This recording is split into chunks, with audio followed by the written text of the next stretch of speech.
All right, good evening. I'm going to call the meeting to order. I show 4:01 on my watch. We're at the Bob Burton Performing Arts Center, Fallbrook Union High School, 2400 South Stagecoach, Fallbrook, California, 92028.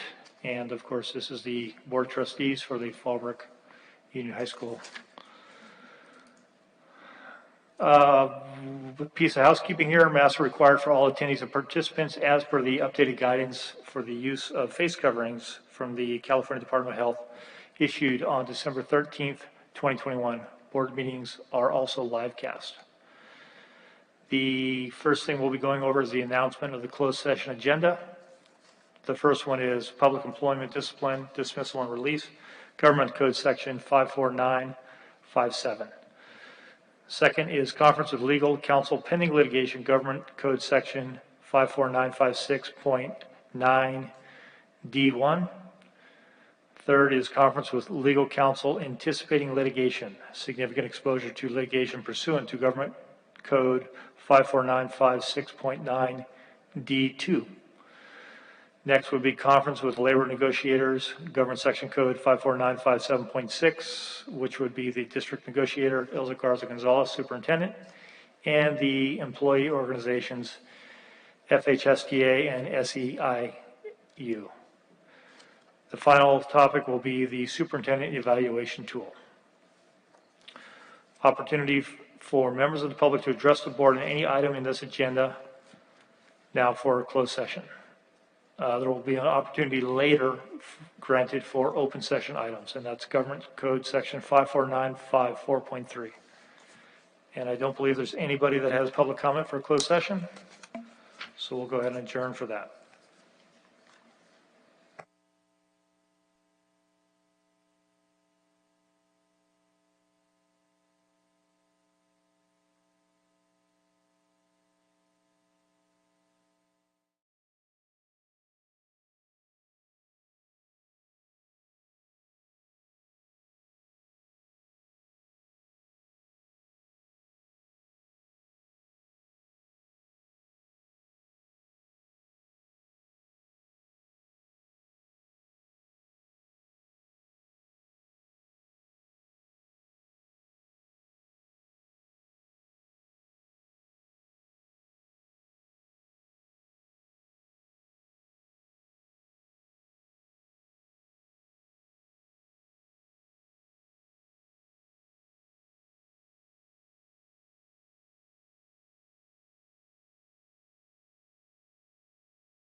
Okay, good evening. Reconvene to open session. It's 5:30 here.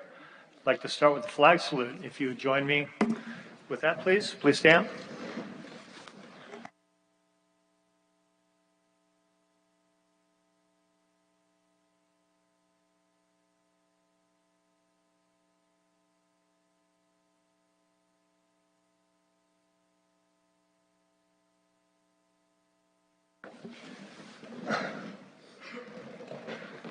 Okay, thank you.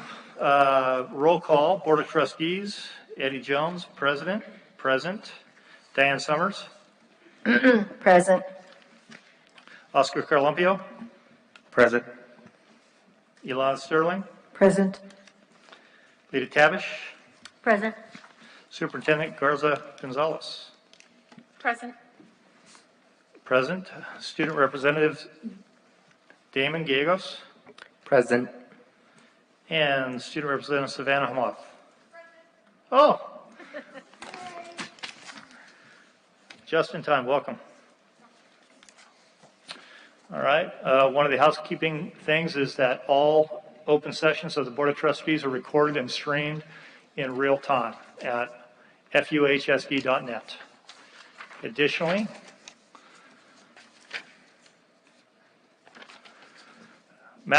masks are required for all attendees and participants as per the updated guidance for the use of face coverings for the California Department of Public Health issued on December 13th, 2021.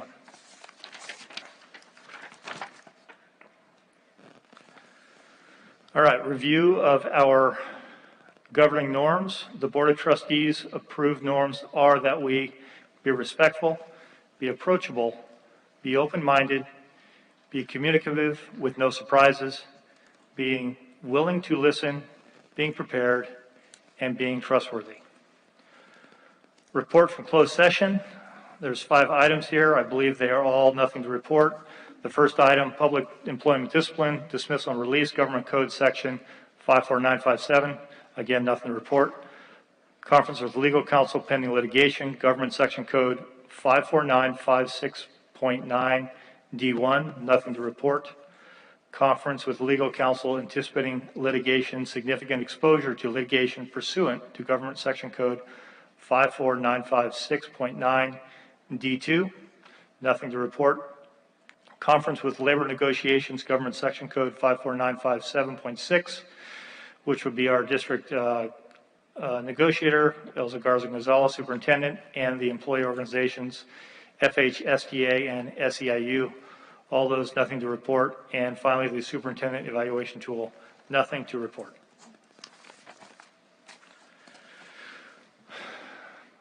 Section 8, adopting the agenda. Are there any corrections or modifications to the agenda from a board member? If not, I'll just need a motion to approve the agenda. I move that the board adopts the agenda for the regular meeting of February 7th, 2022. Second. Motion by Carlumpio, second by Tabish. I'll call for the vote. Mr. Carlumpio? Aye. Aye. Mr. Jones is aye. Ms. Sterling? Aye. Ms. Summers? Aye. Ms. Tabish? Aye. Mr. Gallegos? Aye. And Ms. Hamath? Aye. That passes 5-0. All right, next section is recognition of Fallbrook's finest for the month of January. Yes, Fallbrook's finest for the month of January. I'd like to start off by recognizing Chief Warrant Officer Thomas Smith. He's been ramping up the ROTC program since he first arrived at Fallbrook High School in August after Master Sergeant Richardson relocated to Texas. Upon Lieutenant Colonel Wade's retirement, Chief Warrant Officer Smith took the reins of the program and has been continuing to lead the program to success. ROTC has been competing in multiple drill and physical training competitions, placing in the top 3 consistently. Behind the scenes, He has been training a new instructor, Master Sergeant Martin Huizar, who came on board in November. Chief Warrant Officer Smith is an exceptional leader and a compassionate instructor who shares his experience and helps guide our future leaders. We would also like to recognize Germán Mosqueda. He has served multiple roles at Fallbrook Union High School District. Currently, he is our supervisor of attendance. Germán is not only professional in his approaches in servicing families, he's also innovative and passionate. His colleagues state he is an awesome colleague to work with and calibrate with. Germán truly understands how to equitably assist families with their struggles in both attendance and the access of social services. Germán leads the after-school peer tutoring program, which has assisted many students who are struggling academically. And finally, we would like to recognize our counseling team. Lydia Hahn, lead counselor, Damaris Almada, Chayla Archuleta Moya, Isaac Contreras, Cindy Jimenez, and Jaime Miramontes. We are happy to recognize our counseling team during National School Counseling Week, which kicks off today. Our counselors do so much more than just schedule students into classes. They assist students with issues from the everyday challenges of being a teenager to issues that require professional expertise. They assist in leading conflict mediation, work closely with administrators, other school-based mental health professionals, teachers, and the community to ensure that the basic needs of our students are met so that they can succeed academically. Thank you. Thank you very much for that. Presentations, Mr. George Herring on our IB program.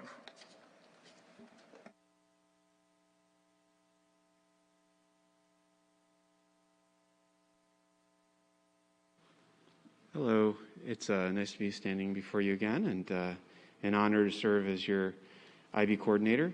I'm going to give a quick little update on some things that the kids are doing, and I'm seeing this as a nice platform to maybe extend some education as to some areas that IB covers that not everybody may be aware of.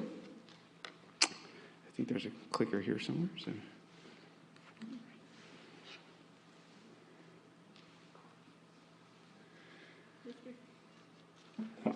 Mr. Tippin, could you assist with the PowerPoint presentation, please? Yes. Thank you.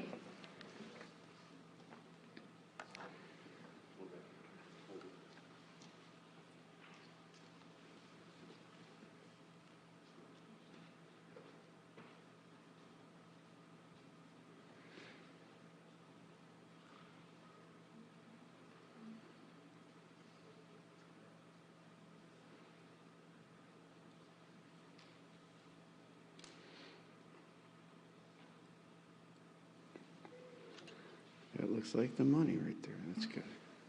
Thank you.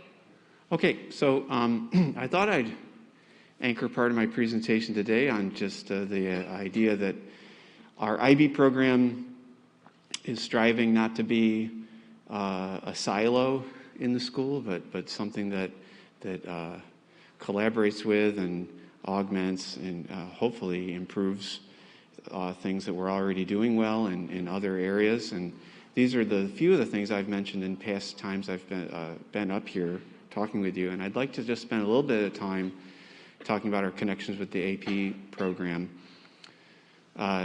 So right now with our current build, about 75% of our classes include preparation for a possible AP test.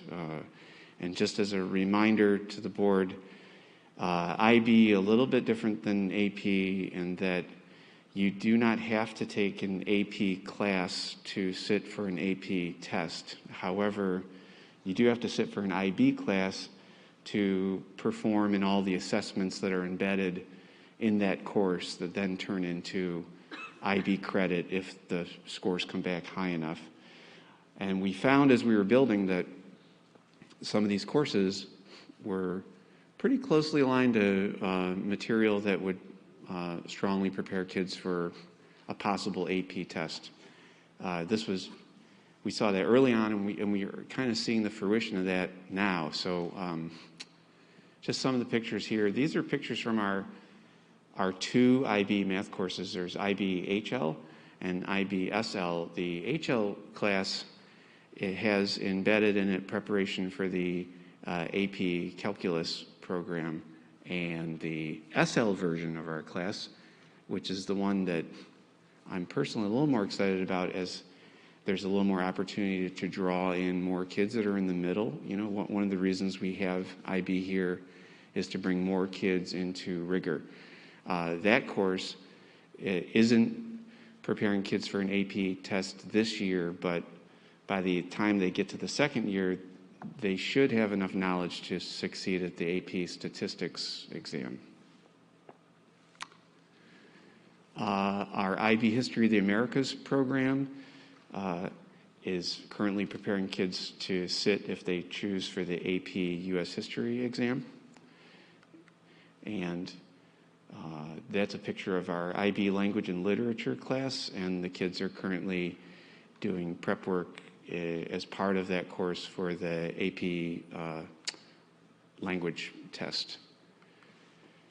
Beyond all that, I want to take a moment to talk about just some of the IB practices that we encourage as part of the philosophy of IB.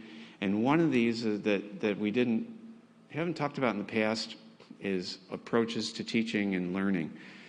So what I'm going to talk about a little bit today is approaches to teaching.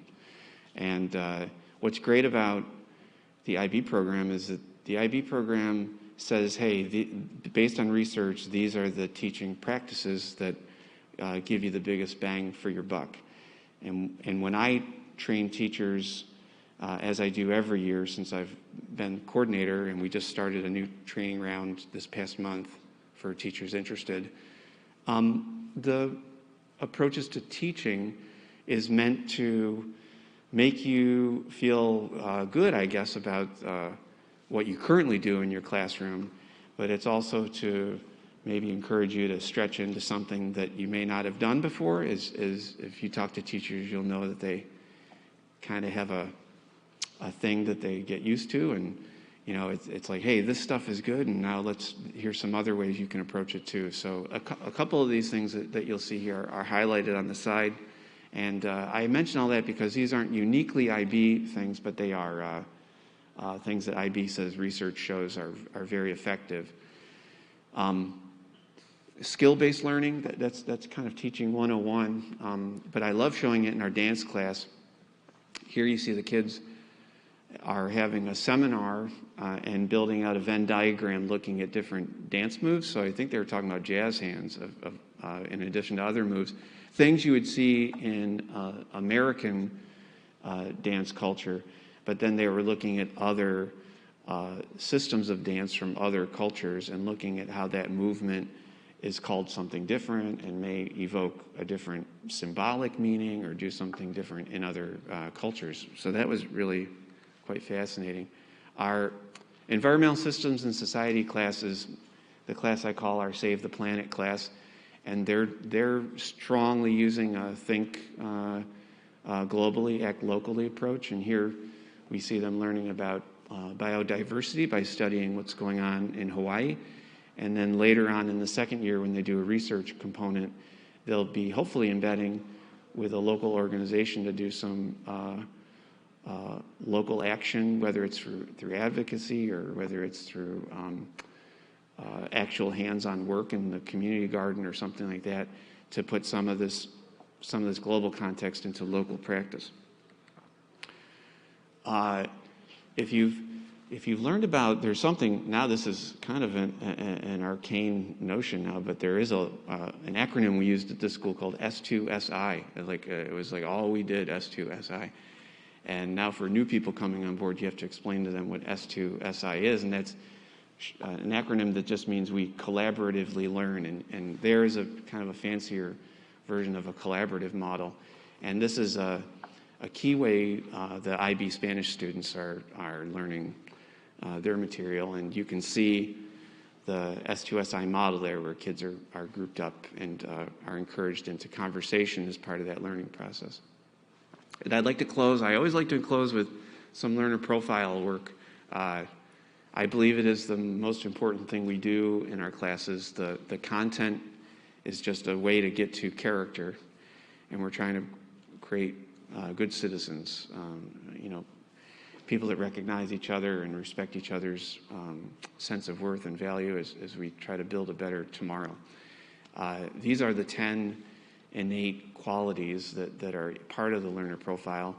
And last time I showed you a little breakdown of what some of the kids thought they were growing in the most in the learner profile. And there you see not much different than last time. Most kids still equate school with knowledge. So they kind of, I'm learning some stuff, and now I know some stuff, But I'm really pleased to see kids feel like they're becoming stronger communicators. I love reflection. I wish we could have more kids feel that reflection is the way forward, where they think about the process and maybe change their approach on things and find what the diamond in the rough of an experience. Risk taker doesn't mean they go, jump off a bridge or anything. That's taking an academic risk. Like they could be raising a hand if they don't talk in class, or they could be taking on a role that they've never done before, taking on a leadership role if they've never done that before.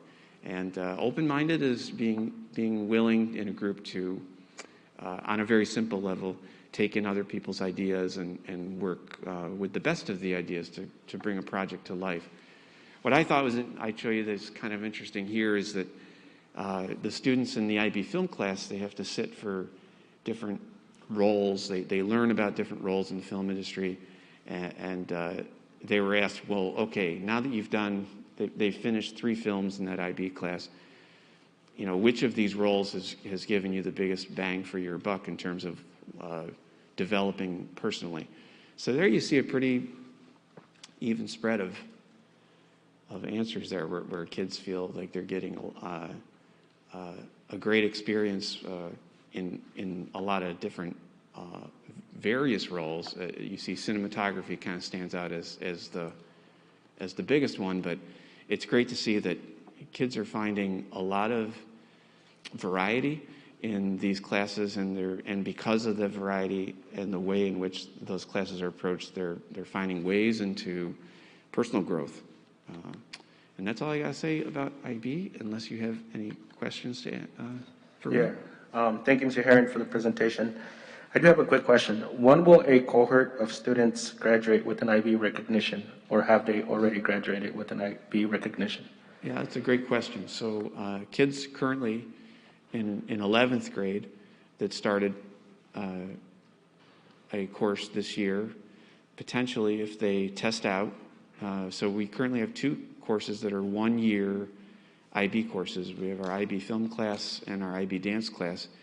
And if those kids sit for the assessments and get the scores back from IB and get high scores, they'll be IB certificate scholars, and that could happen as early as this year. Most of our courses are 2-year courses, so if you're in a course like IB History of the Americas, those kids would have to come back for the 2nd year in 12th grade, finish that out, and then they would get their course certificate. Thank you. Mm-hmm. I just wanted to comment. I remember when you were first trying to get it kicked in, and I saw a lot of grace in that program at the in the IB program at the time, and I'm seeing more now. And thank you for doing such a good job with it. Thank you. I'm just the coordinator. It's really the good work of the teachers, and I'm really grateful for kids that step up and take a chance on it too.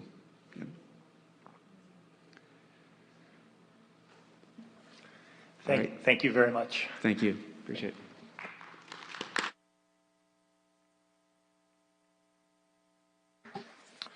Okay, next section is public comment. The Fallbrook Union High School District Board of Educators encourages and invites the public to comment on agenda and non-agenda items. Individual speakers will be limited to 3 minutes. Total public input on any one subject will be limited to 20 minutes, and the president may increase or decrease the time allotted with board consent as per bylaws 9323. Per legislation AB 1291, the board will be given twice the allotted time for members of the public who utilize translation technology or assistance to address the board. Comments on non-agenda items will be heard at this time. Comments on agenda items may be taken at this time or when that agenda item is discussed by the board. Speakers will be called in order by the topic and when the card was submitted. The district's silence should not be mistaken for agreement with public comments. Rather, the board remains silent to comply with California law, avoiding legal entanglements and or to protect the privacy of those involved. Please be assured that any serious allegations have been or will be investigated thoroughly. Any responses from the board will occur during the board member comments.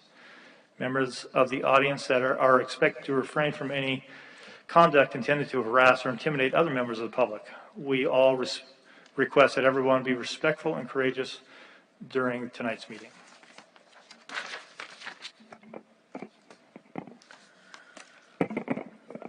The first public verbal comment is from Moraima Flores Higinio. My name is Moraima Flores Higinio, and as a concerned community member, I ask that the board reject map 2A tonight and instead have a special meeting to further discuss this map, which has moved important and protected communities of interest around May Ellis and moved them into the Camp Pendleton district, where they share no community of interest. I urge that the board go back to the original scenario 2 and make it stronger by increasing the CVAP, or come up with a different map altogether that does not sacrifice May Ellis neighborhoods. Please consider adopting a map that looks more like 3A of Fallbrook Union Elementary School District.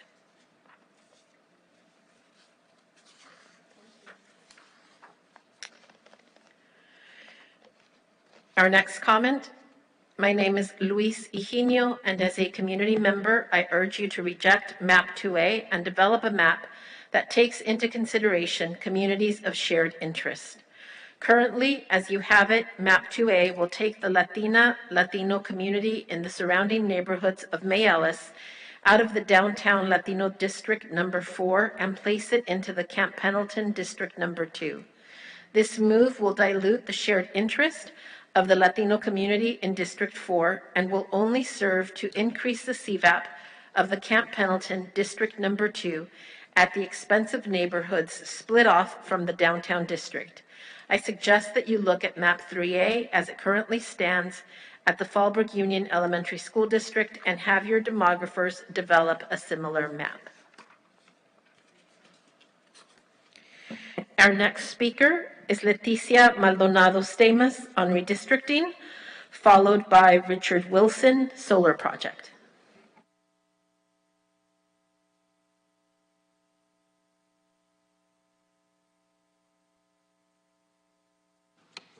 Good evening, Fallbrook High School Board of Trustees. My name is Leticia Maldonado Stamos, and I would like to comment on redistricting maps being considered for adoption to adjust the boundaries for the school board elections per 2020 census. Before I do that, though, I want to express my disappointment to see on the agenda a renewed contract with Arteano Shinoff et al., considering how very unhelpful that law firm was to this community in general when Daniel Shinoff represented the elementary school district in the redistricting of 2018-2019. So with that, I'll go on. As scenarios 1, 2, and 3 are basically the same when it comes to District 4, the downtown district, I want to speak against scenario 2A. When I spoke up in favor of scenario 2 several meetings ago, it was because I believed that scenario 2 was the best overall. My only suggestion was that boundaries be tweaked to increase the CVAP of District 4 to make it stronger if possible. But 2A does that. However, it does it at the expense of the Latino community around May Ellis and only increases it by 2 percentage points. This is unacceptable. To move those census blocks from 4 to 1, Camp Pendleton, to which they have no connection, share no communities of interest, goes against the spirit and, frankly, the very purpose of redistricting. In that same scenario 2A, a neighborhood in the southern border is moved to downtown because it has a higher CVAP, but shares no discernible communities of interest. That southern neighborhood has a stronger connection to Camp Pendleton or even District Area 3, South and East, than it does to downtown. I made a public comment at the last meeting against 2A, but there was no modifications made. I'm assuming that that's because you don't need to see another map, but if you do, then it should be one that's closer to map 2, or as the other two folks spoke earlier, map 3A of the elementary school district. And I have copies of those that I'd like to share with you if you haven't been on the elementary school district's website to see that. We as a community have addressed this very issue with the elementary school district, which is understandable since the same demographer is creating both sets of maps.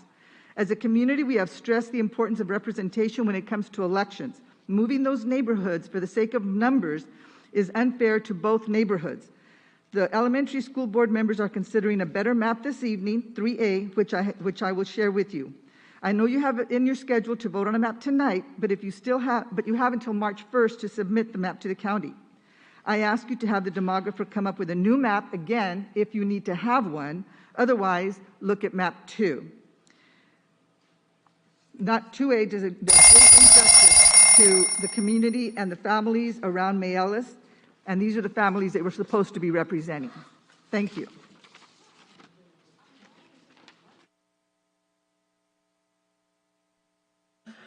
Richard Wilson on the solar project, followed by Sherry Weishar, general comments. You ready? Hey guys, how you doing tonight? So I geek out because I'm a residential contractor. So when we were going over these projects and plans for the school, I geek out on that stuff. I love it. One of the things that, because now what we do when we're not here is we talk about being here and what's going on, and this is my adult conversation. I never thought this would be a part of adult conversation, but now it's the only conversation I really have with other adults is what's going on here. So one of the discussions we went over this weekend was, because we were happened to be at a baseball tournament and there was tryouts going on here at the high school for the high school team, was the number of foul balls that make their way into the parking lot. And I don't know if the panels that they were considering putting out there are rated for foul ball. I know there's probably a considerable 100 that are on the roof of this building from just the past few years since that was upgraded. And I don't know if that's been taken into consideration. One thing that we all kind of had a consensus on is, what if we, instead of messing with the ag department, what if we use the bus lot and you could just have 2 sets of panels? Because if the whole thing is shared by the district, that savings cost could be broadened out. I don't know if it's a money issue or a lot or permission issue, but we all support bettering the school and supporting the future of Fallbrook High School. One of the things that I've come to learn since I've started attending these meetings and even meeting people that I didn't know is the culture that Fallbrook used to have. A lot of people that have described to me what it was like to go here even rivaled my school experience being at a Division I Orange County school. There was a lot of school spirit. There was a lot of investment in the students to do the extracurricular things that made people want to be here. And their feeling now, having high school students here, is that a lot of that culture and a lot of that enthusiasm for Fallbrook High has kind of gotten lost or watered down, or programs aren't funded or even supported. And we've heard a lot of feedback from teachers that dog on students for participating in certain sports, whether that sport's a loser or it's a, whatever. And I think that as a community, having that morale be around your students, whether they're academically motivated or sports motivated. I know, for my example, I wouldn't have graduated high school if it hadn't been for the motivation that sports gave me. And last week we were talking about the football coach leaving. And part of that understanding that he's presented to us was not so much your actions, but your also inactions. If you don't stand behind good leadership, then that leadership will go where it wants to be respected, where our personal feelings are going to be respected by others. So it's not so much that you didn't make him leave, it's that you didn't support him to stay. Why would somebody want to be somewhere where they're not respected, where they're not heard, where they're not valued? And we had somebody on Friends of Fallbrook ask about coming to Fallbrook High, and guess what all of us wrote back? Don't do it. Thank you. Sherry Weisar, general comments, followed by Lindsay Jones, mandates. Hello, I'm Sherry Weishar. It has been 11 years since my oldest started school here. I know I'm so young, right? It's fabulous. And it will be 3 more years before my youngest is done here. So I've seen a lot so far. And I, first off, have to completely agree with your kudos for the counseling department. I have had some incredible meetings over the years, and most recently with my kids' counselors. I had an incredibly productive meeting a few weeks ago with the new principal. But I know what to ask for. And I know what my kids need. So when I go into a meeting or when I call to set up a meeting, I know what my goal is because I know where my kids need to get to. And in talking with some parents recently, I was very shocked to learn that most parents don't know how to get their kids to college. They don't know what to tell their kids to do after high school. They're lost. And these kids have not been contacted by their counselor. The parents haven't been given any guidance, anywhere to go, any what to do. And the resources are here. I know they're here because I've seen them. You have an amazing college and career center that has endless resources for college presentations and scholarships and all kinds of stuff. And when my oldest was here, and when my senior was a freshman, students were assigned based on their grade level to their counselors. And now they're not. They're assigned alphabetically, which really has an appearance of discontent and apathy towards what they really need. So my freshman and my senior have the same counselor because they have the same last name. And my freshman and my senior need very, very different things when it comes to what to do after high school. You know, my oldest, he knows how to apply, when to apply. There's parents here who don't even realize that the application deadlines for UC schools and Cal States is long past. But they got 97 emails about applying for FAFSA. And everybody turned around and said, the heck is FAFSA? So I ask you to do better for our students. For those parents out there who don't have the time to come here and talk to you. For those parents out there who talk to me because I know what I can tell them. I can give them some direction and I shouldn't be their go-to. You should. Thank you.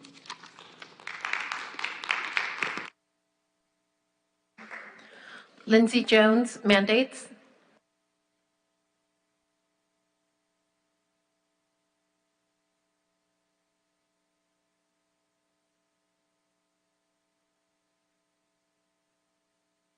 Good evening, board. I'm here again back, to advocate for my child if he ends up being able to come to Fallbrook, if you guys let him in at this point. I'm not sure if you will, but I hope you do because he loves this community. I just want to start off by saying school is not a hospital. We've been treating school like it is a hospital, and it's not. Kids who are not sick should not be forced to wear a mask or be vaccinated. As a teacher, I've sat in classrooms and I've seen the faces of children who have had the aha experience. It's something you can only see in an expression. They learn something and you know it. We know and we learned in our education all about the significance and importance of social emotional learning. It is detailed in the California Board of Education. It's detailed in all sorts of scholarly articles and textbooks about that aha moment and the connection that you have to have with your student in order to fully get them to grasp content. You can't check in with a child if you can't see their face. Smiling and breathing, it's a birthright. Being able to learn and grow through expression is innately human. We've taken that away from kids for 2 years. Letting them know that they are sick, that they could kill people by breathing. What is that teaching our children? How can we be okay with that? What I'm experiencing right now in my advocacy to try to get rid of mandates for kids is almost the most dark and grotesque experience I've experienced from leaders of schools. It's wrong when you just want to see a beautiful group of smiling faces in a classroom, and that's all you're asking for. A 2020 survey of parents across the country conducted by Lurie Children's Hospital of Chicago showed that 71% of parents reported that the pandemic protocols have taken a toll on their child's mental health. 69% said the pandemic was the worst thing to happen to their child. From March through October 2020, mental health emergency department visits increased to 24% for children 5 to 11 and 31% for ages 12 to 17. The number of youth experiencing major depressive episodes increased by 206,000 from just the previous year. The American Academy of Pediatrics declared kids' mental health a national emergency in October of 2021. All for a virus that its children have a 99.99% chance of surviving. I beg you to revisit your response to mandates. I'm asking you, please, to advocate for kids. I'm tired of coming here and being the only person to do so. As a teacher and educator, these guys are doing it too. Anyway, that's all. Goodbye.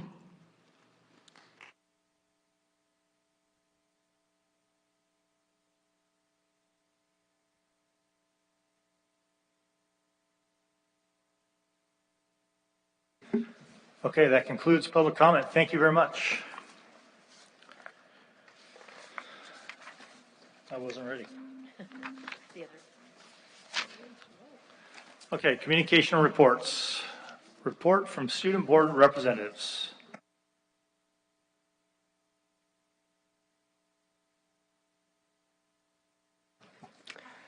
Hello, everybody. My name is Damon Gallegos, and I'm representing the Fallbrook High School. It's great to be here again with you all tonight. My report today is fairly short. However, I do still have some important information that I want to share with you.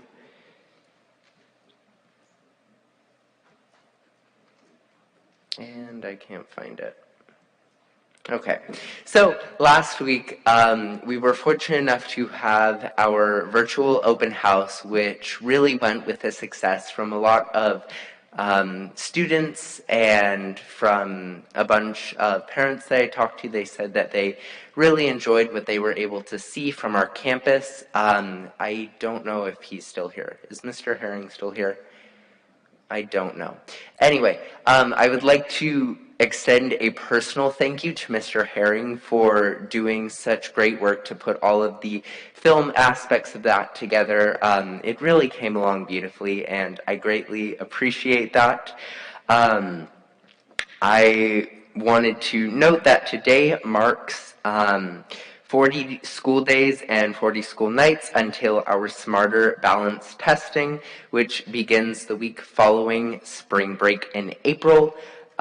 Teachers are preparing students to test in math, language arts, and science.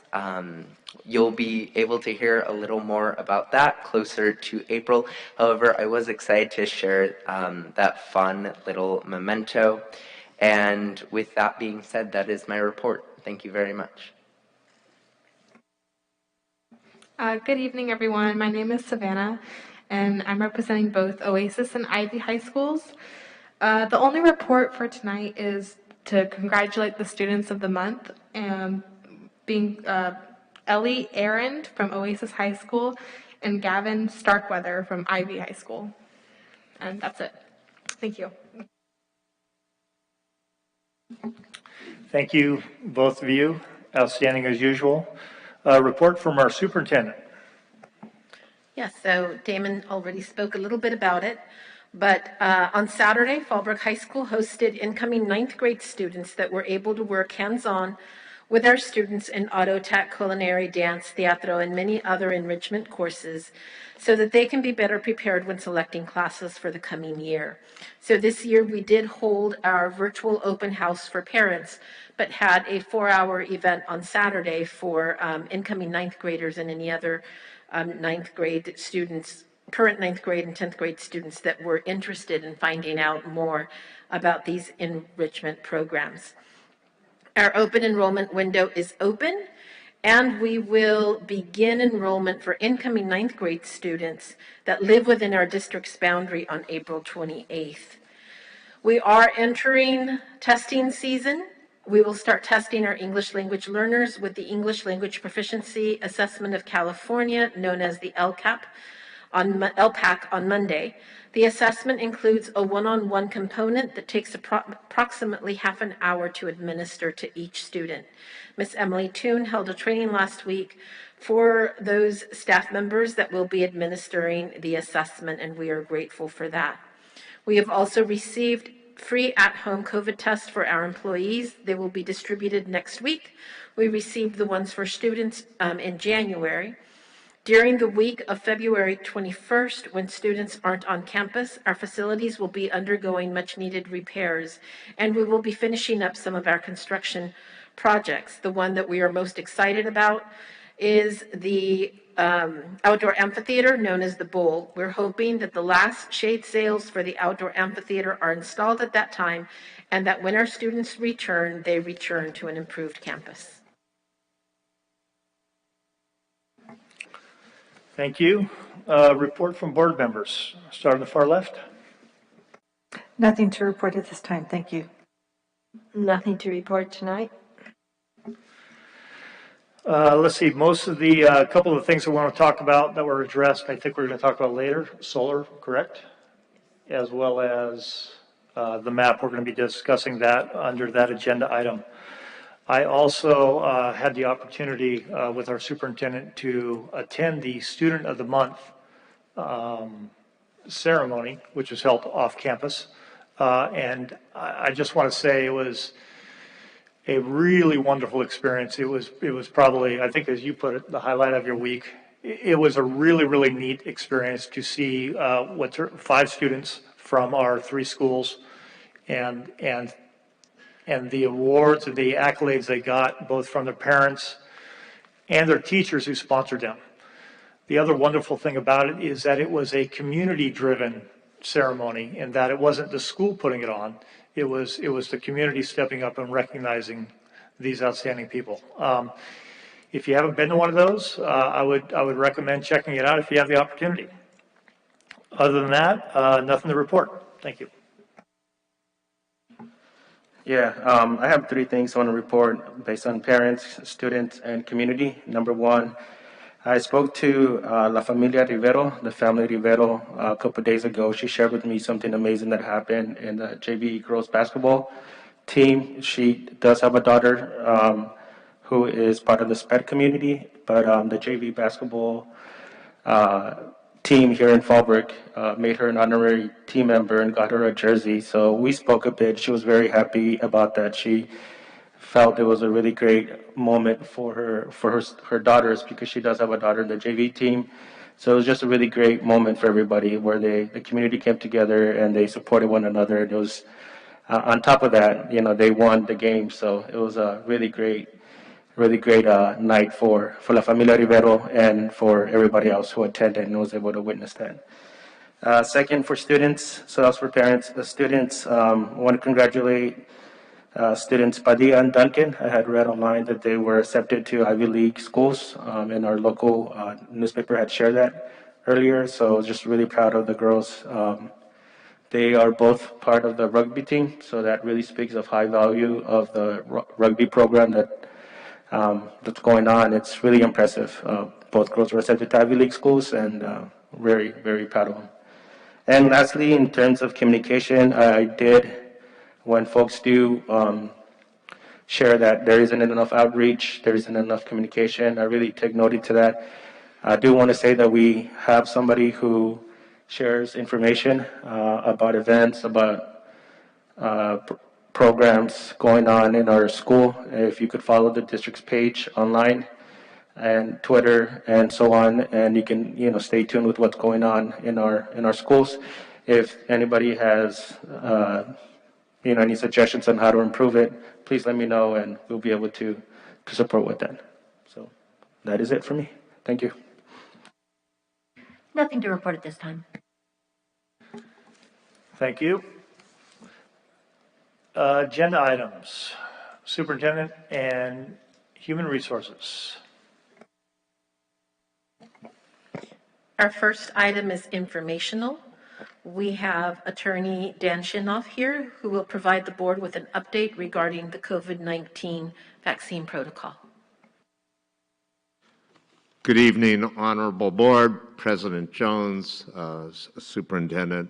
It's a privilege to speak to you this evening on an issue that is evolving as we speak. There was an announcement this afternoon by the governor that the mask mandates are going to be changed effective February 15th. But with that in mind, and particularly in light of your duties and obligations, that does not affect schools. So the issue continues to be evolving, as I've said before. So let me try to approach this strictly from a legal perspective. I'm not a scientist. I'm in no position to weigh in on the medical or even the social and emotional components. But I can give you guidance on the legal considerations that are before you. As we know, this is a worldwide pandemic, the effects of which have continued for almost 2 years. And the issue is not only serious in terms of the health issues, but it has obviously resulted in a tremendous polarization of our country, of our state, and communities throughout the state. So it is a difficult one, and I think that we have to recognize that and respect that and really take into consideration what occurs before you at each board meeting, and that is the public comment portion, where the public shares with you their perspective on a whole host of issues, which is something that's embedded in our Constitution, and I think is important in your deliberations and your considerations of all of the issues. So let's begin from where all of this occurred, where all of this started, at least in the state of California.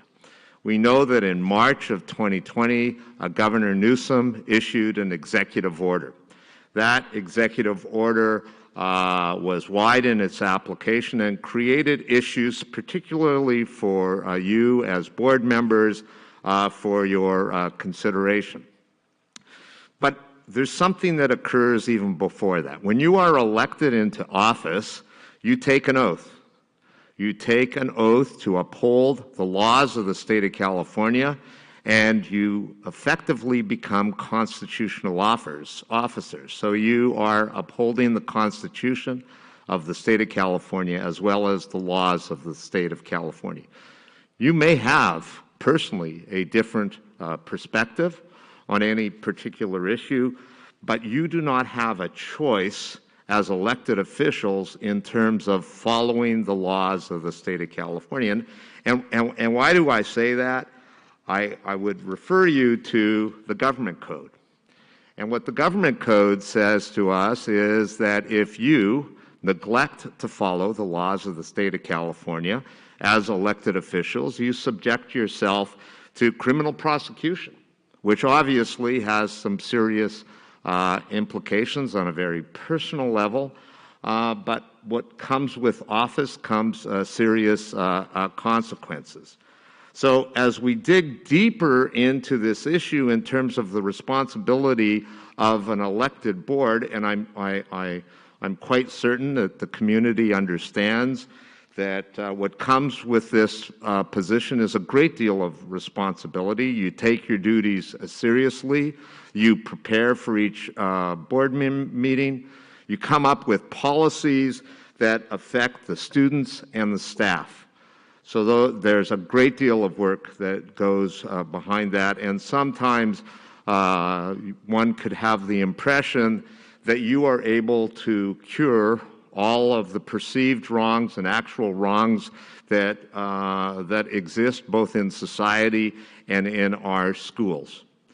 When we take a look at the constitutional obligations that you have to fulfill, we start with probably the broadest of issues. And that is, while you're attempting to provide a world-class education, which I know is aspirational, and that's what you want, and that is the direction that you have provided to your superintendent, you have two very important duties that relate to students and staff. So under the Constitution of the State of California, you are required to make sure that those students learn in a safe and secure environment. You're also obligated to make sure that your employees work in a safe and secure environment. So you have all of these stakeholders and people that are relying upon you to make sure that the laws are enforced and that their safety is provided for. And again, that's without getting into the debate about the benefits of vaccines or the benefits of masks, because that's really not the issue that's within your jurisdiction to determine. And why do I say that? Because I would refer you to that executive order that I began with at the beginning. And so there's some people that take the viewpoint, well, that permits a great deal of discretion to be vested in one particular individual, the governor of the state. Well, the governor of the state is not the last voice that occurs, because with that we have a California Department of Public Health. And the California Department of Public Health is incredibly important from a legislative perspective, because they weigh in on what ultimately becomes the law under the Health and Safety Code of the state of California. And those laws are really the laws that we're talking about that have a direct impact on these issues involving vaccines and masks. And so we're talking about the governor, we're talking about the executive order. So that executive order has the same force and effect as any law that you are required to enforce. We then have the California Department of Public Health that has come up with a lot of different promulgated rules and responsibilities that you are obligated to make sure that you enforce. And to take one down the path of those particular statutes, it can make your head spin. But it's a very, very simple premise that is, I must acknowledge, is incredibly polarizing, because I know that people feel so passionate about their perspective on the issue of mask, no mask, vaccines, or not to be vaccinated. So I accept that.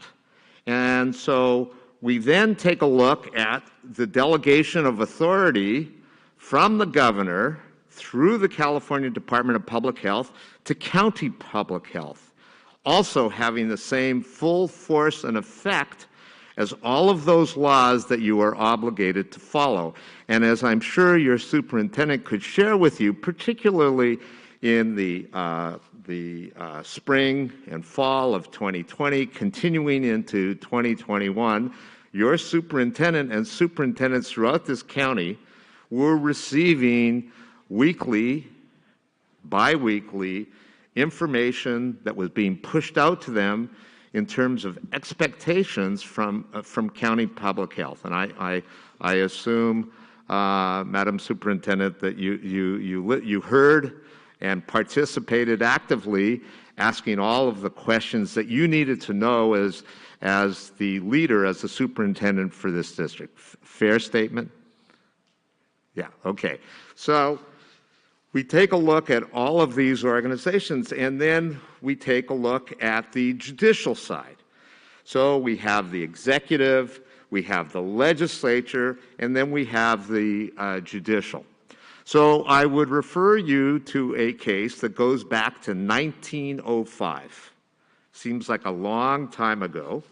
But in 1905, the United States Supreme Court listened to an argument that was presented with two very polar opposite perspectives. on the one hand, the argument by the plaintiff Jacobson and his counsel was that inherent in our position as American citizens, we have individual liberties that are articulated in the Constitution, and those liberties are not subject to being abridged in any way, shape, or form. On the other hand, we had the state of Massachusetts, and the state of Massachusetts was dealing with a smallpox outbreak, and with that smallpox outbreak came a lot of death. And so the state decided that they were going to impose a requirement for vaccination. So we took a look at the factual issues, and there was a significant debate in terms of the efficacy of any vaccine that they could come up with. And so that was on the factual side.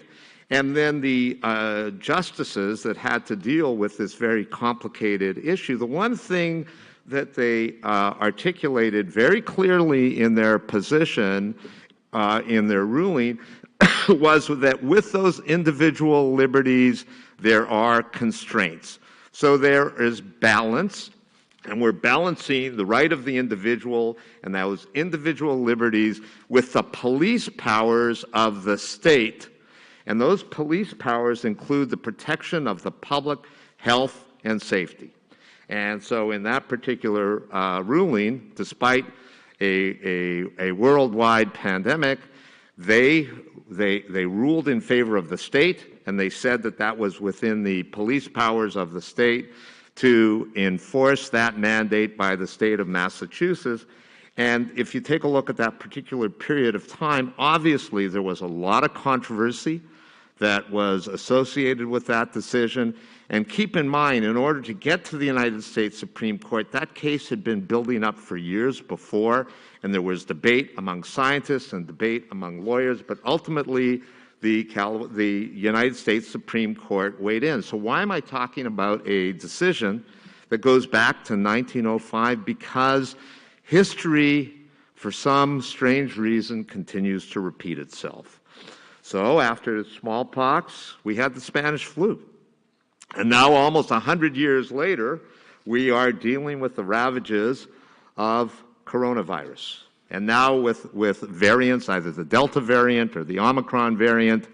And at this point, it's resulted, at least in this country, in the death of in excess of 850,000 people. Now, maybe they had comorbidities and maybe they had underlying conditions that contribute to all of that.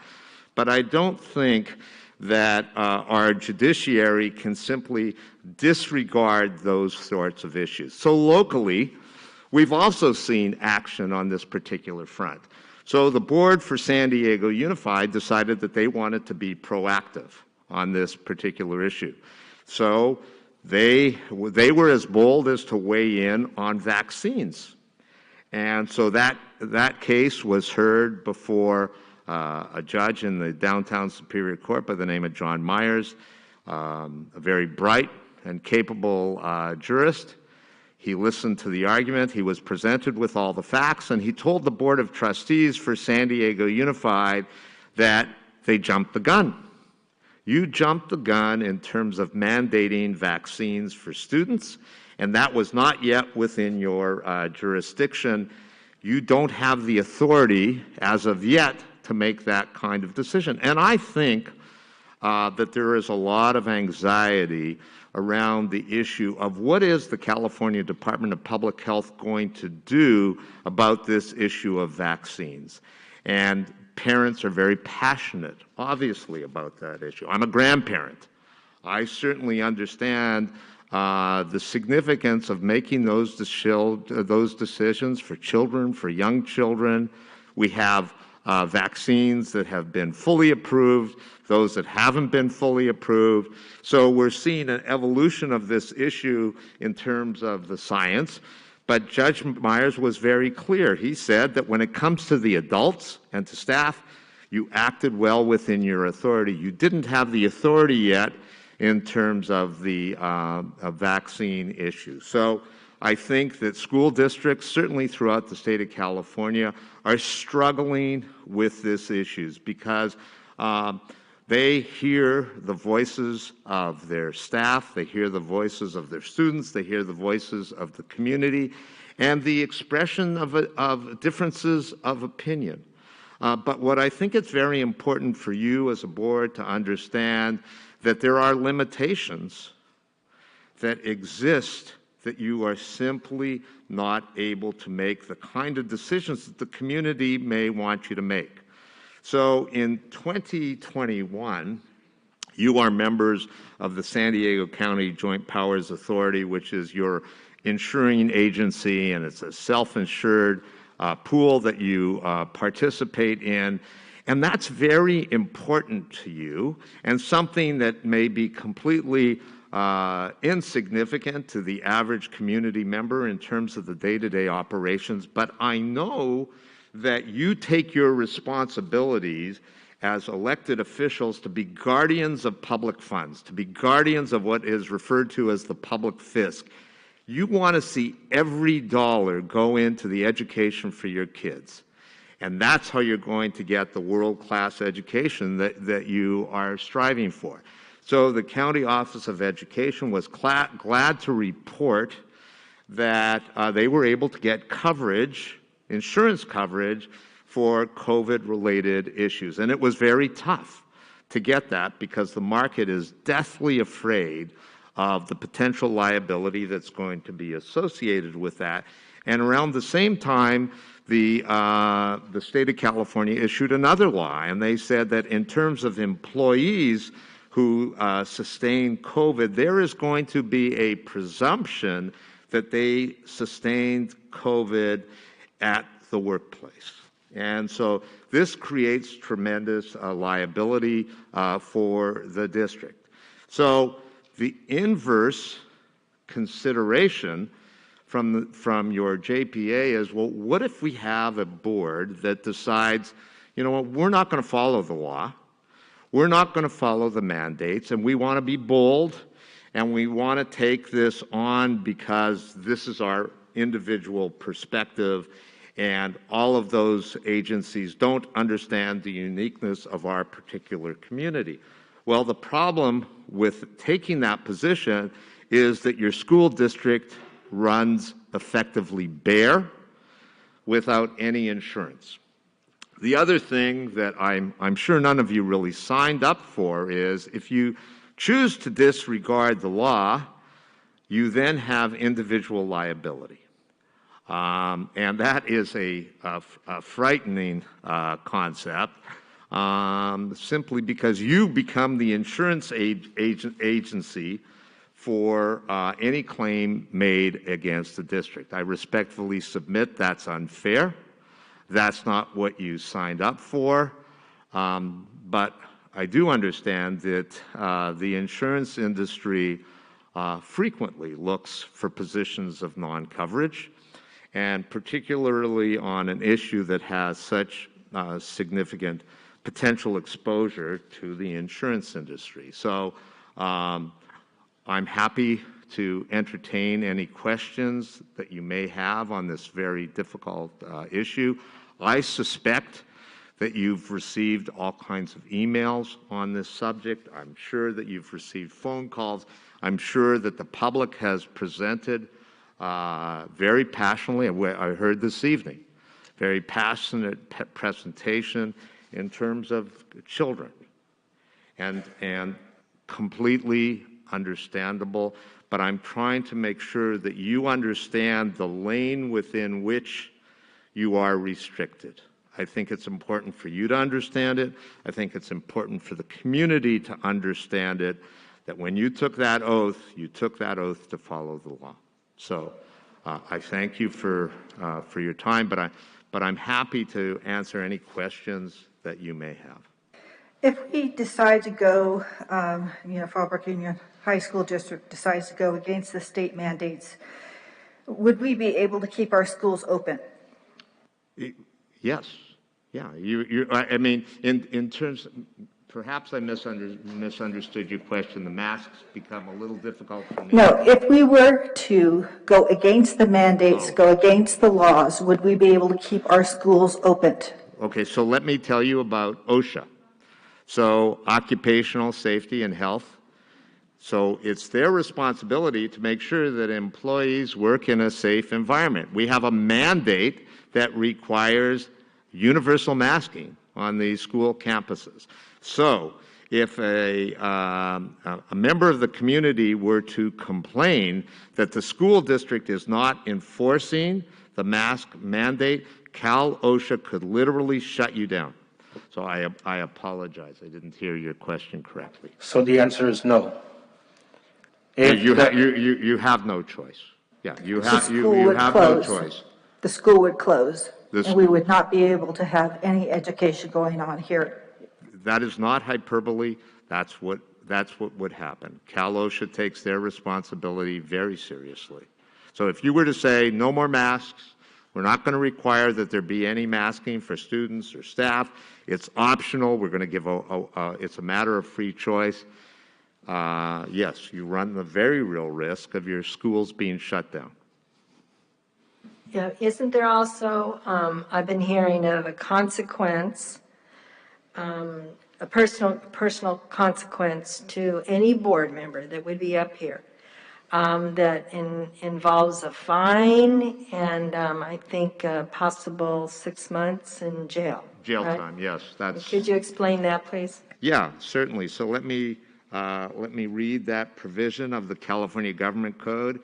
Any person who violates any of the provisions of this chapter who refuses or willfully neglects to obey any lawful order or regulation promulgated or issued as provided in this chapter, in this case, a governor's order and statewide health mandate, shall be guilty of a misdemeanor and, upon conviction thereof, shall be punishable by a fine of not to exceed $1,000 or by imprisonment for not to exceed 6 months or both such fine and imprisonment.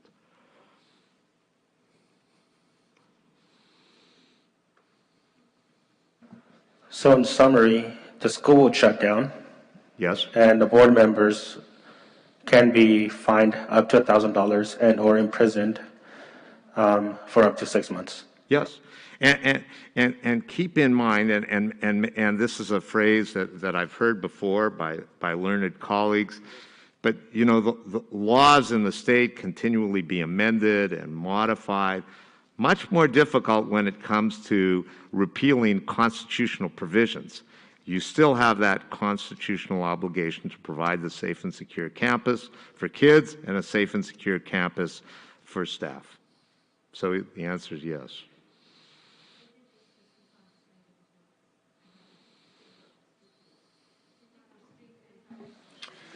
Thank you, Dan. My pleasure. No, the public had a comment for public comment earlier. We're not going to take questions directly. So, Dan. Yes, sir. The topic, the very controversial topic. So what else can we do? It's very clear we're not going to be able to not follow the, excuse me. I don't want you to continue to interrupt the board. I'd like to remind everybody that the public has an opportunity, the public has an opportunity to address the board in public comment. This is a board meeting where the public is able to observe the going on of the school, not a public forum and a back and forth on every topic. Excuse me.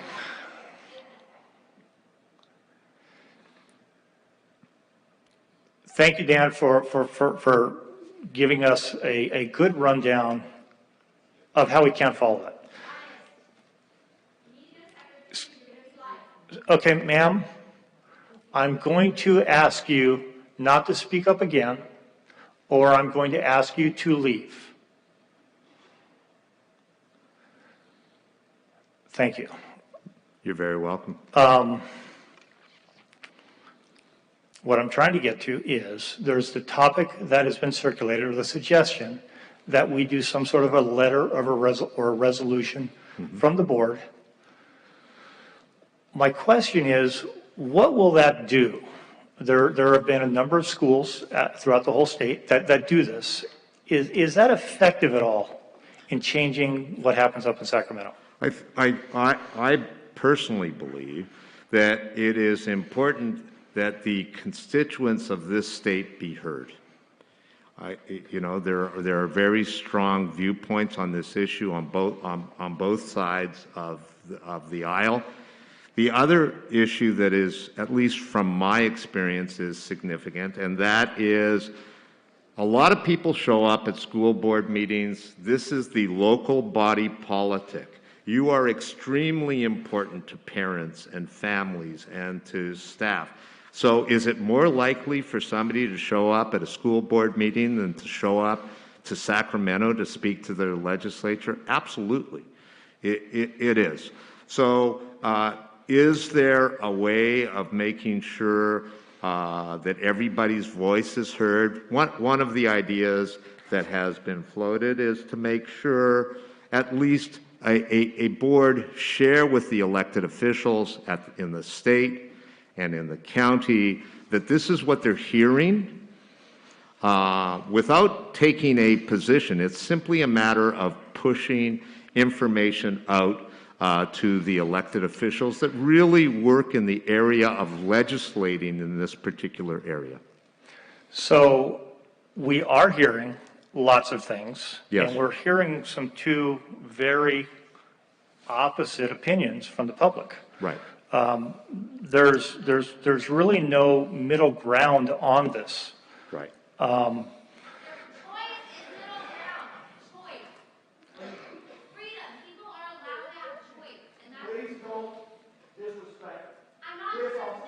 Okay, ma'am.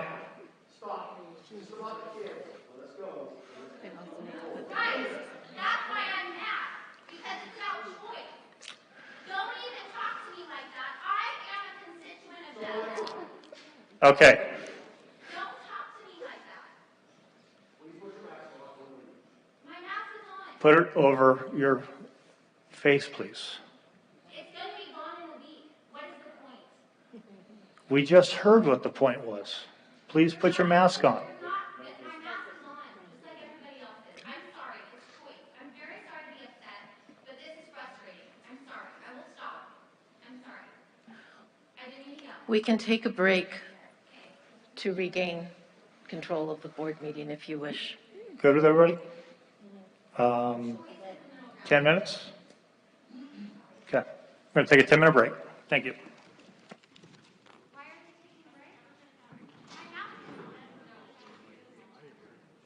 I'm really sorry. My mask is on.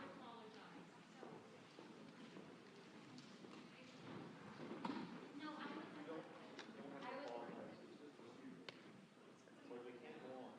I stopped. I'm done.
Okay, so I don't know if we need the time, adjourned back at 6:53. Yeah. There you go. Public comment. The public has an opportunity to speak to the board. We provide that. We do that. The rest of the meeting is a meeting held in the public view, not public participation. That is that normal for all Yes. school boards and special board meetings? Yes, that's the law, that's the Brown Act. Is the Brown Act. We hear about that a lot. I've Yes. been to a lot of that. It also referred nationwide as the Sunshine Laws. So you conduct the people's business before the public. The public has an opportunity to comment. You had the comment section at the inception. Okay. Yes. Okay, thank you. Anyway, try to continue this discussion. I am hearing feedback through direct contact, through emails, through public comment, from really both sides of this perspective. It's clear to me that there's no middle solution that's going to satisfy everybody. It's also very clear that we will be, well, in my opinion, have no choice but to follow the mandates because there's really no other wiggle room there. You have no choice but to follow the law. I considered the idea of a letter or a resolution considerably, but regardless of my own personal opinions, I don't see how in my view, sending a letter to Sacramento explaining what one side feels and not the other isn't my job up here. Sending a letter to Sacramento that explains both sides of the argument, I don't see does anything other than thrusting this board into more of a political argument than actually governing the things that we need to do at this school. Question to the board, I am not in favor of a letter. Is anybody else interested in doing something like that? All right. Thank you. So is there any other discussion points or question for our expert on this? Thank you very much for your time and your expertise on this and helping us navigate this. I appreciate it much. Thank you very much for the opportunity, and have a good evening. Thank you.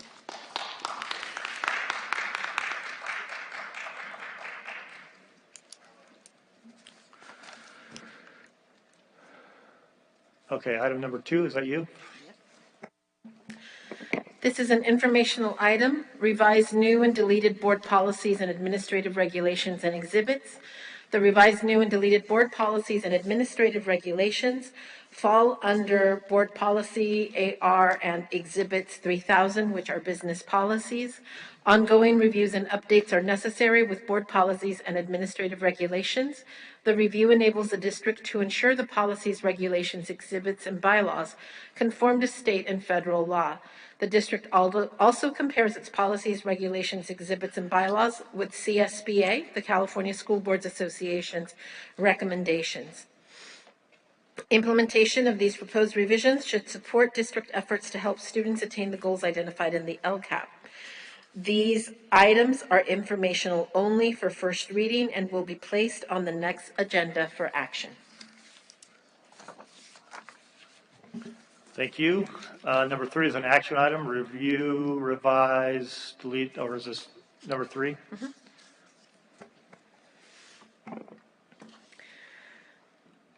These revised, new, and deleted board policies and administrative regulations were brought to the board on a first reading at the last board meeting. They also fall under policies 3000, which are business related. The district compares its policies, regulations, exhibits, and bylaws with California School Board Association recommendations. Additionally, the review serves as a reminder to the governance team and staff of the operational principles and implementation guidelines for the district. The revisions allow the district to make the necessary updates to remain compliant. These revisions and updates are in alignment with CSBA suggested language and numbering system. Revisions will appear as a strike-through for deletions and as an underline for additions. There are no financial implications associated with this item.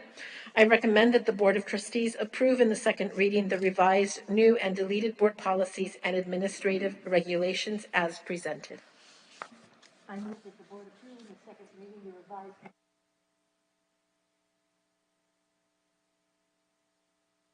I second. Okay, motion by Tavish and second by Sterling. Call for the vote. Mr. Carlampio? Aye. Aye. Mr. Jones says aye. Ms. Sterling? Aye. Ms. Summers? Aye. Aye. Ms. Tavish? Aye. Mr. Gallegos? Aye. And Savannah? Aye. Passes 5-0. Thank you.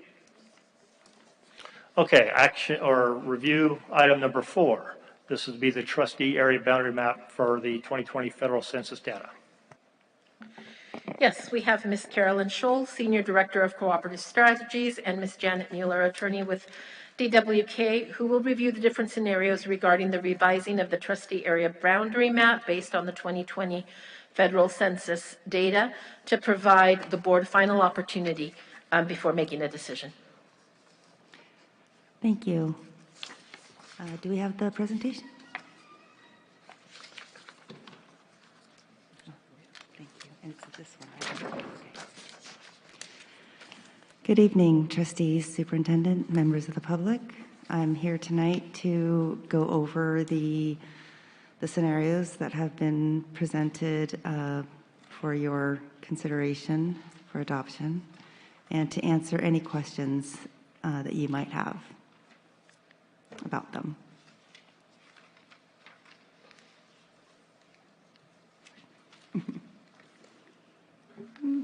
So yeah, we've had a couple. Oh, go ahead. I'm not sure if I'm pointing it in the right direction. Am I over there?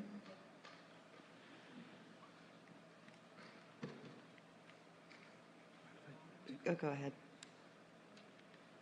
Oh, that one. Okay, gotcha. Wrong button.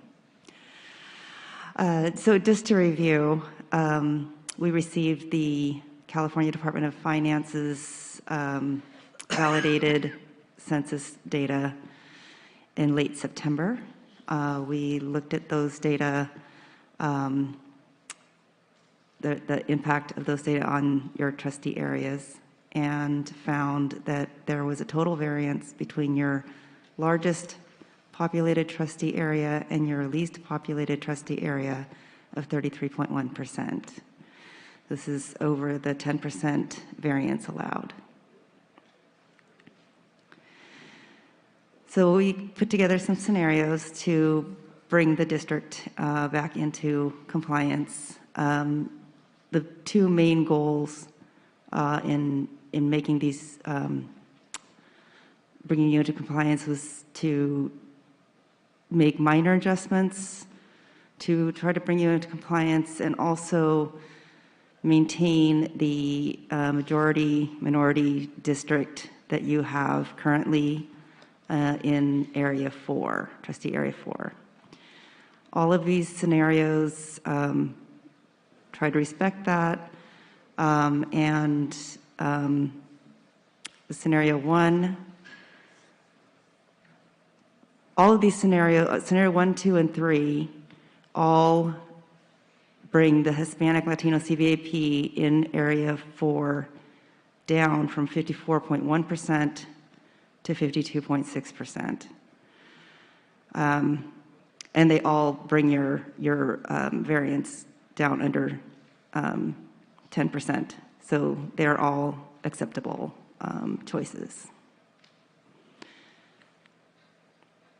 So this is Scenario 1, trying to make, again, minor adjustments to keep you in compliance.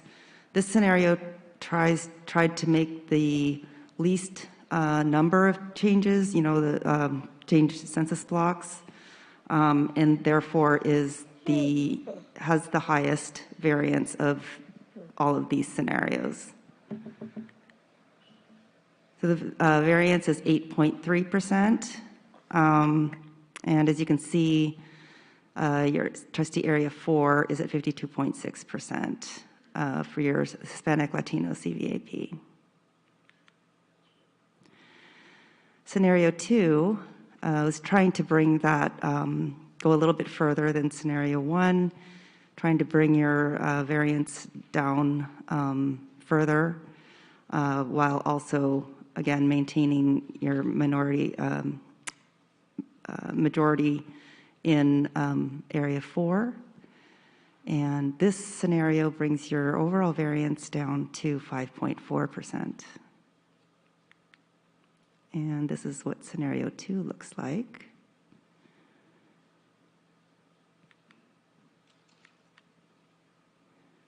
And again, your Hispanic Latino CVAP in area 4 is 52.6%. We created scenario 2A as requested by the community and this board to try to preserve that 54% CVAP in area 4. So unfortunately, the only way to do that was to kind of pull out that one area, and to raise the CVAP.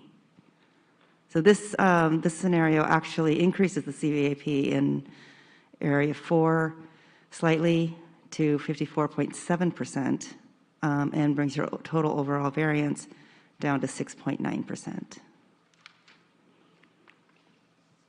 And this is what that scenario looks like, scenario 2A. And here we see in area 4, your CVAP for Hispanic Latino population is 54.7%. We have scenario 3. And again, this was just trying to keep trustee area 4 a little more compact. The less compact and contiguous an area is, the more it looks odd, and possibly gerrymandered. So we try to keep those areas as compact and contiguous as possible. So this scenario brings your variance down to 8.7% while still preserving that majority minority in your trustee area 4.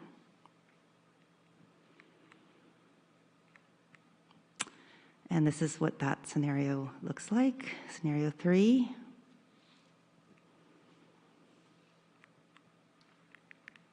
Oops. And here's your chart. So your variance 8.7%, and your Hispanic Latino CVAP in area 4 at 52.6%. And this is a side-by-side comparison of all 4 of these scenarios. So again, you have scenario 1, 8.3%. Scenario 2 is 5.4%. Scenario 2A is 6.9%. And scenario 3 at 8.7%. I just want to point out that there aren't any bonus points for having your variance as low as possible. So a variance of 8.7% can be as acceptable as a variance of 5.4 with 6.9%. And here's our timeline. We are required to get all of your resolution and your adopted maps and everything to the county by February 28th. So time is becoming a little bit of the essence here. And I'll be happy to entertain any questions that you have at this time.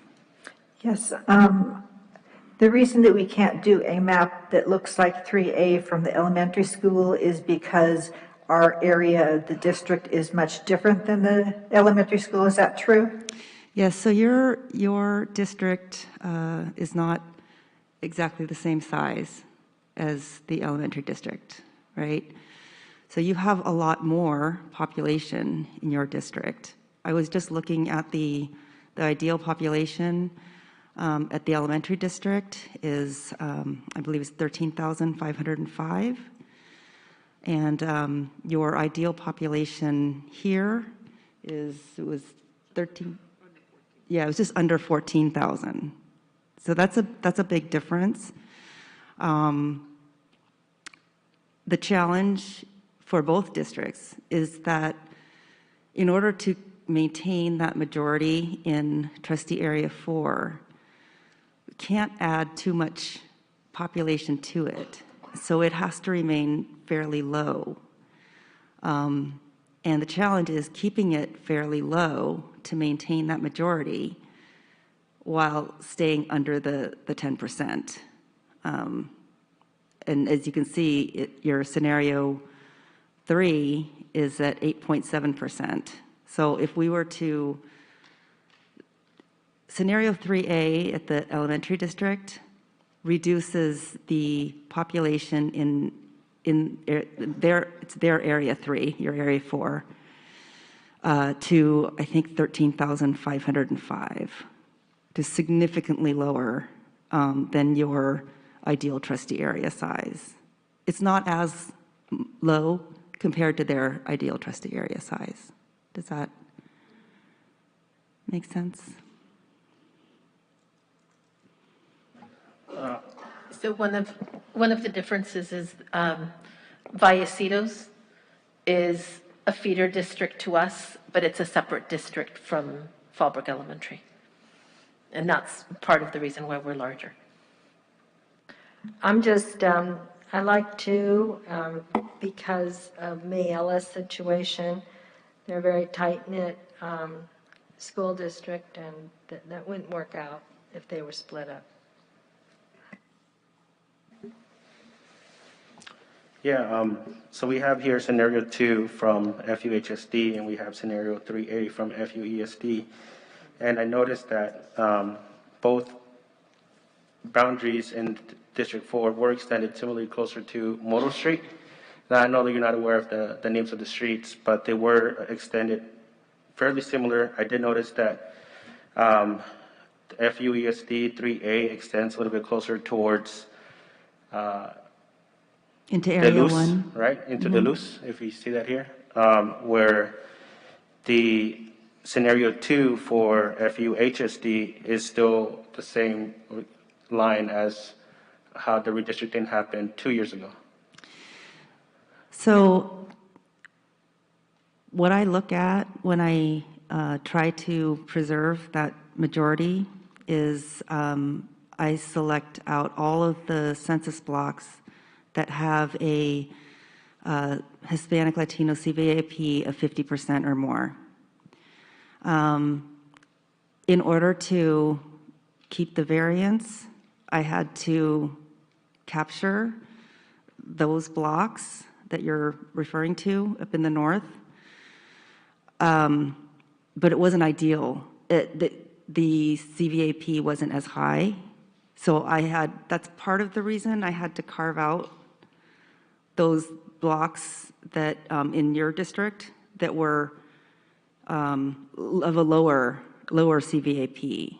And I understand that there's a high Hispanic Latino population there, but the CVAP is low there. So it's a balancing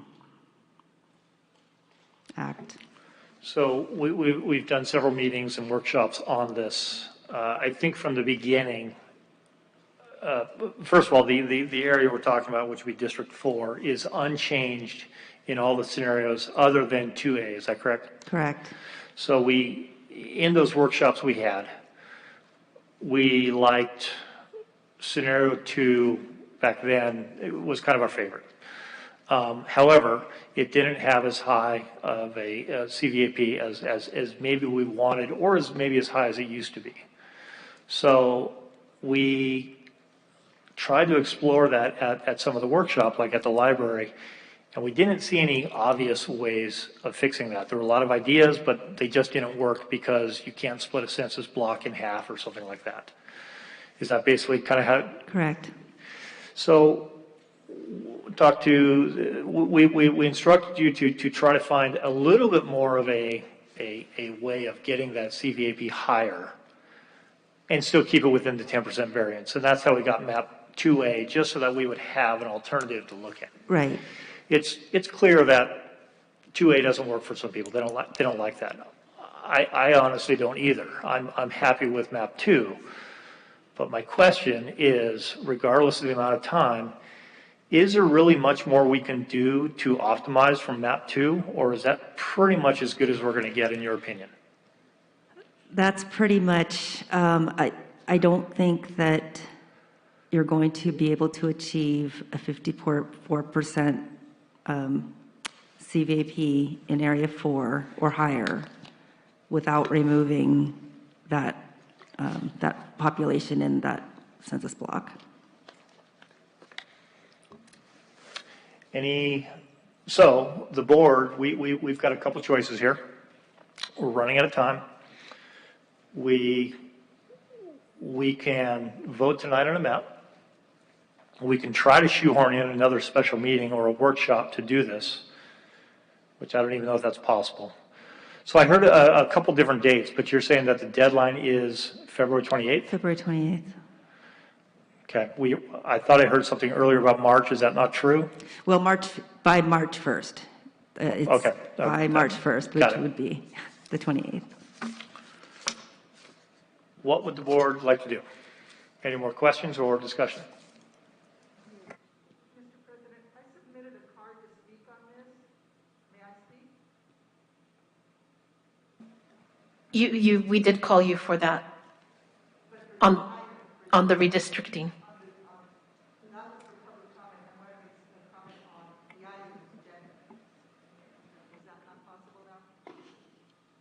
No, they were considered as the same item because it was the same topic.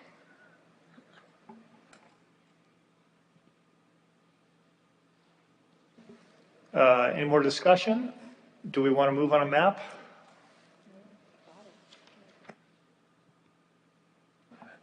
Yeah, again, I saw a lot of similarities between scenario 2 and scenario 3A. The variance in scenario 2 is 52.6. The CVAP in scenario 2 is 52.6. If I'm correct, the CVAP in scenario 3A at FUSD is 51.7. So it's actually a little bit greater. Correct. If I'm correct. And I was looking at it really carefully just to make sure that my numbers are right. Give or take, I'm off by a bit based on memory. But they're extremely similar, right? Correct.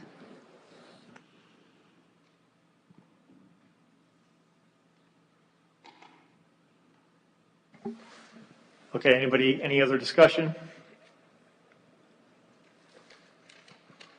Any motions for approval of one of the maps, or do we want to move to try to do a special meeting workshop to try to optimize this more? We would have to move on to the next action item and decide at that time. Okay, so we'll close this because this is a discussion item. Move on, is that correct? All right, anything more on this discussion? Thank you for the clarification. So now we're moving to Action item number 5, resolution number 082122, adopting revised trustee area boundary map based on the 2020 federal census data. And previously, the district received presentations from its demographer, Cooperative Strategies, who gave an overview of the results of the 2020 census data as it pertains to the district's demographics and the need for the district to consider revisions to trustee area boundaries. By way of this resolution, the Board of Trustees will adopt one of the revised trustee boundary map scenarios. Once the board adopts the resolution with the revised map, they will be forwarded to the San Diego County Committee on School District Organization for approval. This agenda item has no financial implications and no alignment to the LCAP. I recommend that the Board of Trustees adopt resolution number 082122, adopting a revised trustee area boundary map based on the 2020 federal census data and approving a scenario as the revised trustee area map as presented. And as President Jones stated, the board does have the option to vote against the action item and request a special meeting. I move that the board approve resolution number 082122, approving scenario number 2 as our revised trustee area map as presented. I second. Okay, motion to approve scenario number 2, moved by Tavish, second by Carlampio. Is there any other discussion or questions? All right, call for the vote. Mr. Carlampio? Aye. Aye. Mr. Jones says aye. Ms. Sterling? Aye. Aye. Ms. Summers? Aye. Aye. Ms. Tavish? Aye. Mr. Gallegos? Aye. Aye. And Savannah? Aye. Motion passes for map number 2, 5-0. Thank you.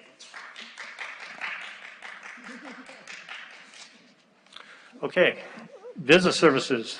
We're going to have a presentation to hear from the auditors. Yes, we have Mr. Andrew Park from the independent auditing firm Eide Bailly. He's going to present the audit report for the fiscal year 2021, as well as the bond audit report. Good evening, Superintendent, members of the board. It's a pleasure to be here tonight in person. So just to kind of preface my presentation, I just wanted to cover what my responsibility is. So as you know, I'm an auditor, so what does that mean? I'm basically the agent of the board, right? We basically audit the financial statements and report back to the board in terms of how that went. Now, when I refer to the financial statements, what am I talking about? I'm basically talking about the document that you were presented with back in September of 2021. Now, if you recall, hopefully, it's the unaudited actuals. My job is to audit that information and report back in terms of how that went, okay? So hopefully, do we have copies of the audit report that we could kind of walk through? Okay.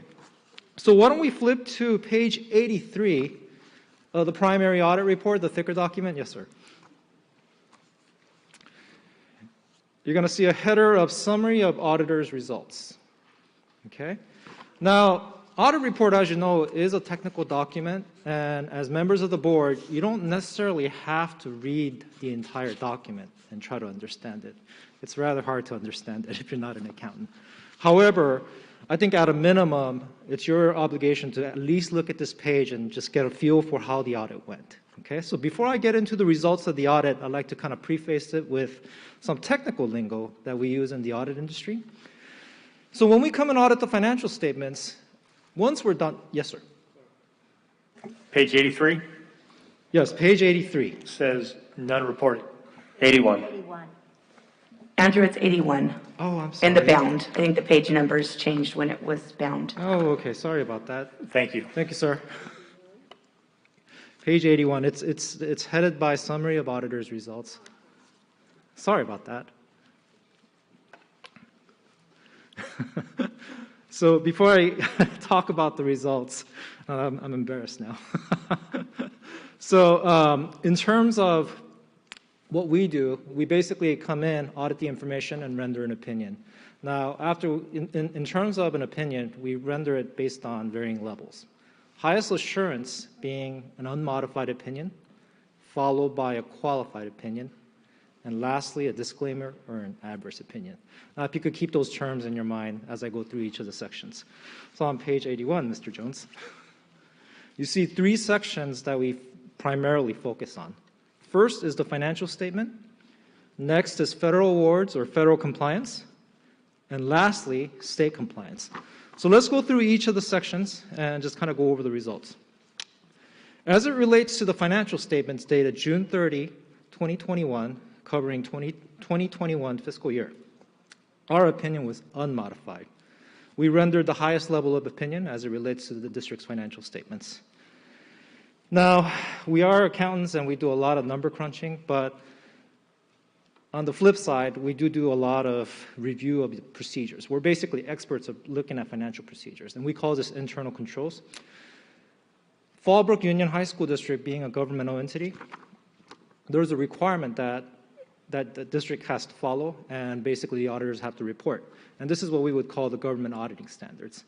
Under this requirement, as independent auditors, based on our evaluation of the checks and balances, or what we would call internal controls, we would have to basically report back to the board in terms of what we found in terms of any type of deficiencies that were identified. I am happy to report that there were no deficiencies identified based on our evaluation and assessment of the financial statements. Okay, moving on to the second section, federal awards. Federal awards is basically synonymous with federal compliance. Okay, and just to kind of give you a little bit of background on this, this is basically triggered when any non-federal entity spends more than $750,000 in a given year. Okay, this year Fallbrook Union High School District spent approximately $9.9 million. Now here's an interesting fact as far as federal assistance. You heard a lot of talk about federal stimulus. Okay, now how did that impact the district? Now I basically looked at the average of past 3 years outside of 2021. On the average, the district spends about $4.3 to $4.6 million. When you look at 2021 and the impact of the federal stimulus that the district that the stimulus funds had on the district, it doubled. Now statistically, when you look at school districts, it increased anywhere from 70 to 120% in terms of federal spending. So that gives you an idea in terms of what this federal money did. For the 2021 fiscal year, we were required to audit the coronavirus relief funds, which is enabled by the CARES Act, Child and Adult Care Feeding Program, and then Impact Aid. Those are the 3 programs that we were required to audit. Based on the audit procedures that we performed, our opinion was unmodified as it relates to the 3 programs' compliance. Okay? Additionally, the district also had adequate procedures to ensure compliance. Again, talking about the internal controls, we believe that the procedures that are in place to ensure compliance is more than adequate, and we don't have any deficiencies to report to the board. Okay? So in other words, it was a clean opinion. Lastly, on state compliance, and I'm going to get the page numbers wrong again, because it looks like my page numbers are a little off on the printed version. I'm going to guess it's going to be page 80. There should be a listing of all the programs. Ms. Medford, am I correct? Oh, 79. Thank you. On page 79 is a full comprehensive listing of all the programs that the State Controller's Office wants the independent auditors to review on an annual basis. Now, this is an interesting audit area.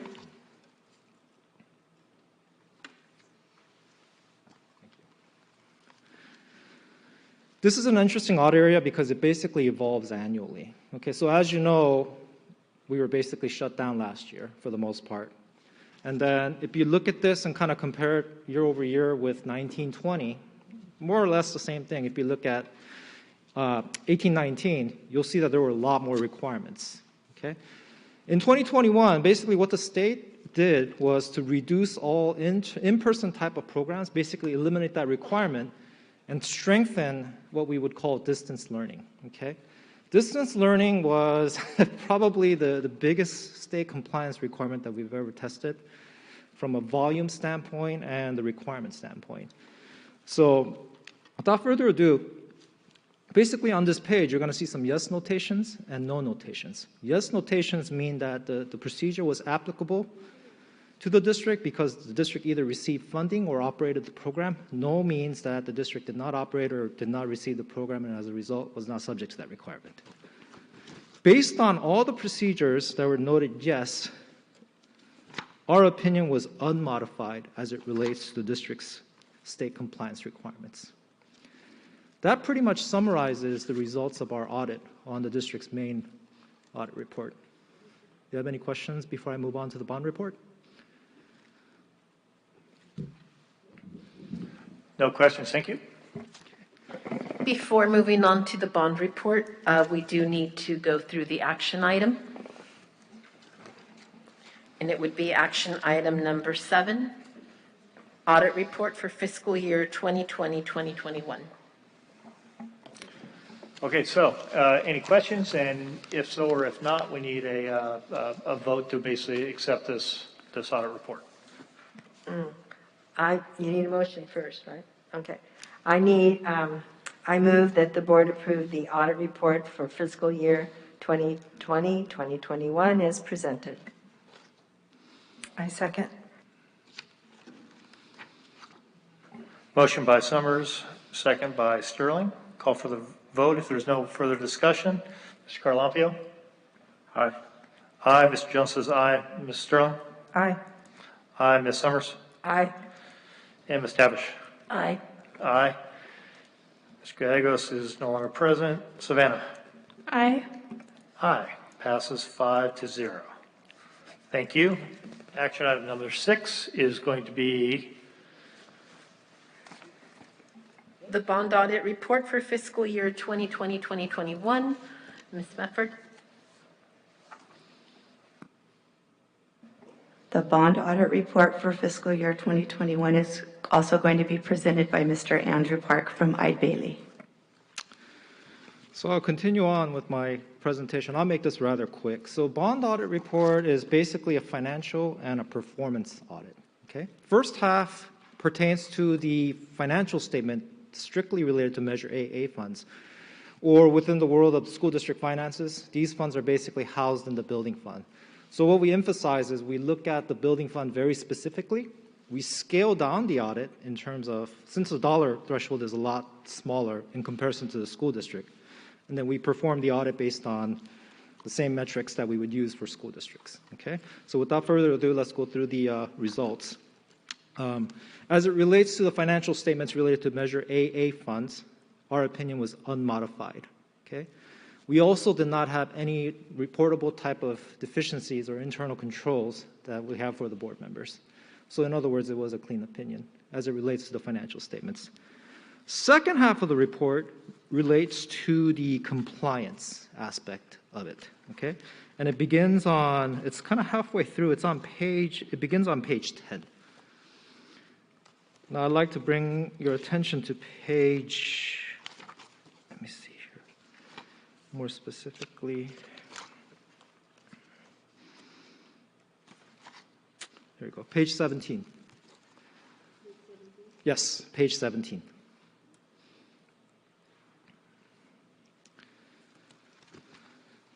Now, as it relates to the performance audit, what exactly are we doing?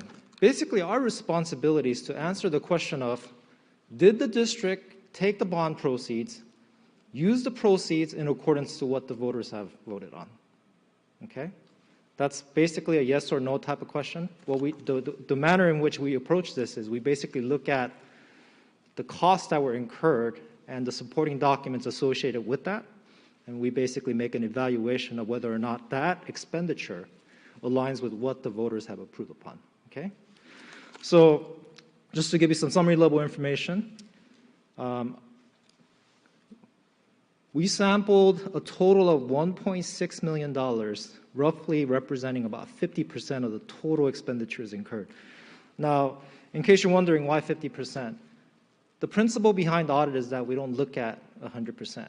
We use what's called a sampling methodology, and it's a statistical approach. Okay? So assuming we sample properly, we should have the same uniform results across the board. Okay? So based on our review of 50% of the total expenditures, the district complied in all aspects as it relates to how the district is using the proceeds. Okay? In other words, the district is using the proceeds in accordance to what the voters have approved upon. Okay? That pretty much concludes my presentation as it relates to the bond audit. Any questions? More of a comment. Thank you very much. These audits are really important and helpful for somebody who's not very financial to have an outside look. Congratulations, you just got an outstanding report card. Any other comments or questions?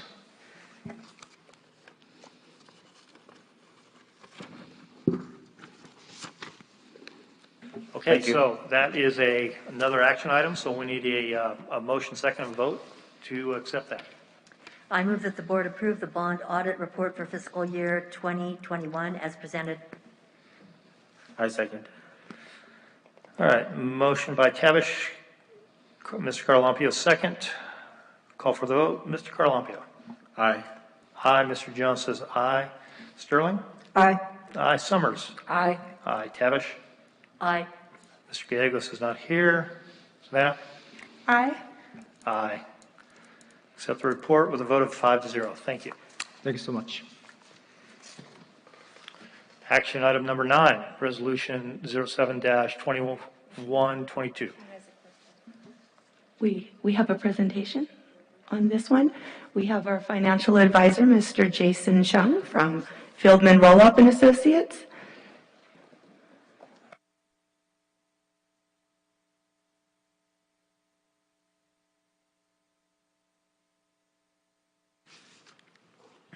Good evening, everyone, and good evening, members of the board and superintendent. My name is Jason Chung with Fieldman Roll-Up, and we have served as the district's municipal advisor since 2016. We serve as your bond advisor and your fiduciary. Let me try to get this slide presented. Perfect.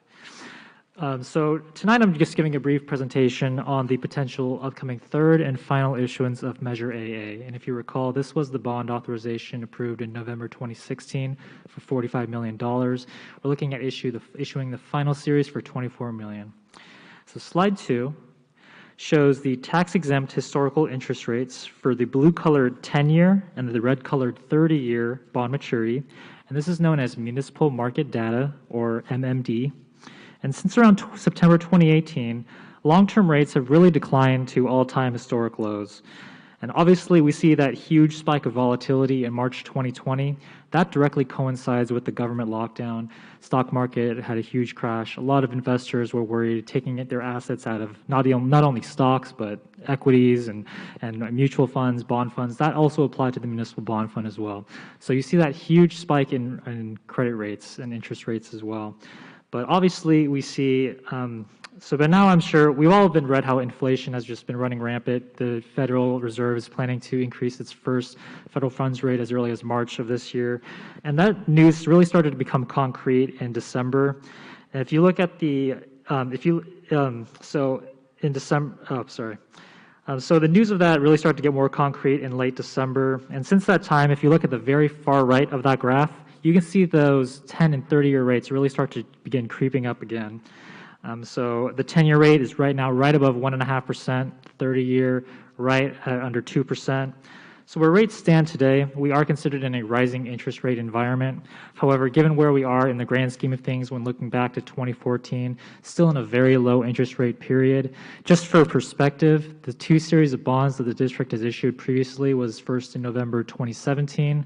If you look at, kind of point your finger on that chart, that to the 30-year rate was approximately 2.75%, so still very low. Series B bonds issued in August of 2020, that 30-year rate was actually, you timed the market pretty well. That was a 30-year rate of 1.6%. So today's rate, 1.85%. So while we're not at the all-time historic lows, we're still at a very beneficial period. Slide 3 on the top left. These vertical blue bars represent the lowest and highest ranges of the 1-year and 30-year ranges going back to 2005. For example, the 30-year maturity has been as high as 6% at one point in time. Today, it sits at that 1.85% rate. The horizontal red line is where interest rates were at for years 1 through 30 as of last Friday. And so you notice that while we're not at the very bottom ranges of each of these bars, we're pretty close to the bottom. So just goes to show, similar to that previous chart, we're not at the all-time lows, but we're still very low historically in our period. The bottom right chart shows the green lines representing investor demand. This represents money flowing into bond funds. And the red bars show money flowing out of bond funds. This coincides exactly with that chart on the previous page of the spike in interest rates. All of that money in red represents money going out of bond funds, represents the peak of interest rates. But since that time in May 2020, we've seen a resurgence into bond funds. That has helped keep interest rates low. On slide 4, this shows the district's historical assessed valuation since 1989. And we've also carved out specifically the properties of Bonsall USD starting in fiscal 2015. Your historical growth is considered overall very strong, with your 5-year at over 5.5% and your 33-year average at 4%. And because in recent years the district has outpaced your projections, I think we were only projecting 4% per year, and you've outpaced that in the last 5 years by a pretty good degree. That has actually reduced the tax rate, the actual tax rate charged on your residents, below what was promised to voters. I think Measure AA had a tax rate promise of $26.50. And if you look at your tax rate bills in the previous years, you'll notice that that actual rate has been lower than that. And that's all thanks to the great growth that your district has received. And so because your district has outpaced its projections, we don't have to be as aggressive moving forward for this final sale.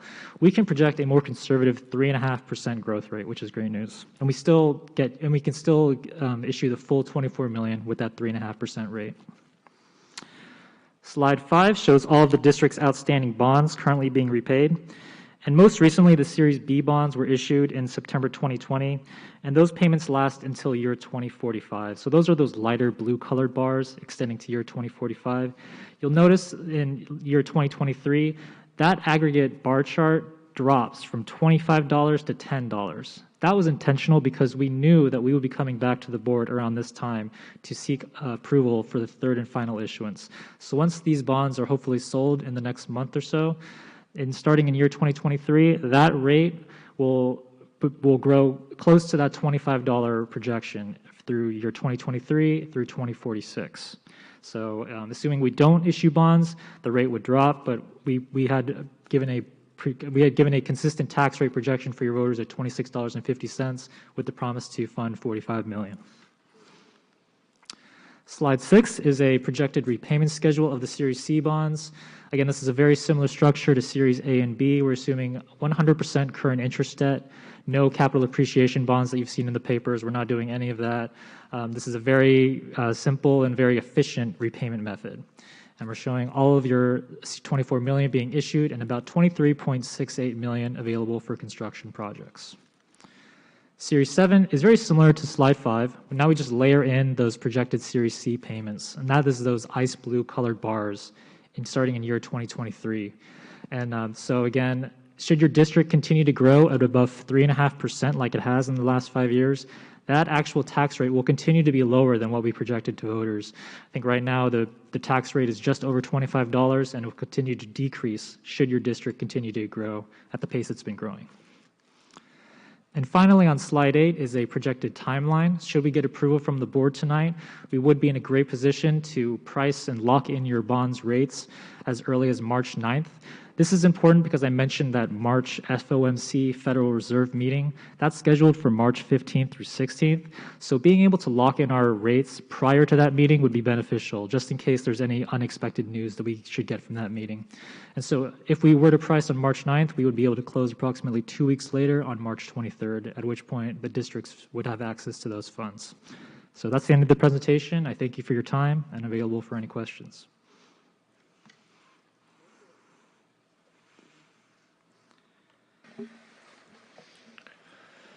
Again, I know a little bit about finances, but kind of over my head on a lot of this stuff, but I'm hearing a lot of good things. Obviously, the interest rates coming down, we're not quite at the bottom, but it sounds like we're in a really, really good place. Sounds like our timing is perfect. Well, especially with the Fed meeting coming up, you talked about in March. So I'm pretty happy with this. You know, we're trying to do a lot of good stuff with this, and I think this is a good opportunity to continue. Any questions, comments?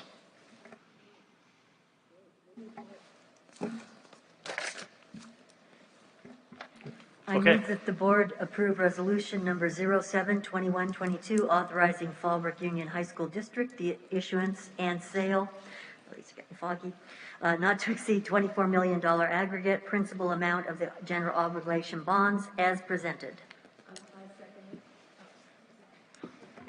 Oh, there it is. Sorry, I second it. All right, Tavish and Summers moved and seconded.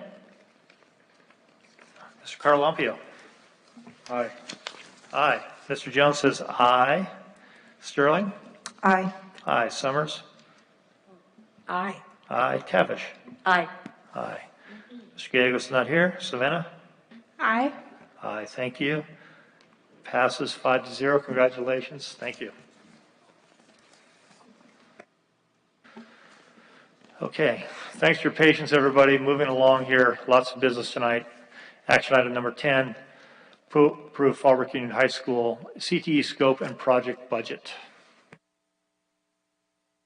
Ms. Mefford? On January 24th, Mr. Steve Prince from Rennell Clark was here. He gave a presentation on the schematic design package and a project budget of just under $21 million. The board had questioned why it was in two phases, and the reason for two phases actually was due to our bonds, because originally they were going to sell in two different issuances of $12 million, and then 2 years later another $12 million. So we did not have the cash flow to do the CTE project in one phase. But after speaking with Mr. Chung and going through all of that, we did find out that we could sell our bonds. It would be beneficial to the district to sell both series. So that's what we came to ask you tonight. That being the case, we can now go forward with the CTE project in one phase. And I know that was the main question of the board. If there's other questions, we can answer them. No questions. I'm just excited. This has been a long time coming. I've been looking forward to this for 2.5 years. I move that the board approve the FHS CTE scope and project budget from the general obligation bonds for the project completion as presented. I second. All right. Motion by Tavish, second by Sterling. Any other questions, discussion? Mr. Carlampio? Aye. Aye. Mr. Jones says aye. Sterling? Aye. Summers? Aye. And Ms. Tavish? Aye. Mr. Gallegos is not here. Savannah? Aye. Thank you. Action item 10 passes 5-0. Action item number 11. Okay, this gets to our solar project. Approved location and production for solar panels from Baker Electric. Ms. Mefford? This evening, we have Mr. Matt Van Note from Baker Electric. As you recall, he was here last meeting and gave a presentation. There were some questions. There were different areas he was proposing to install solar.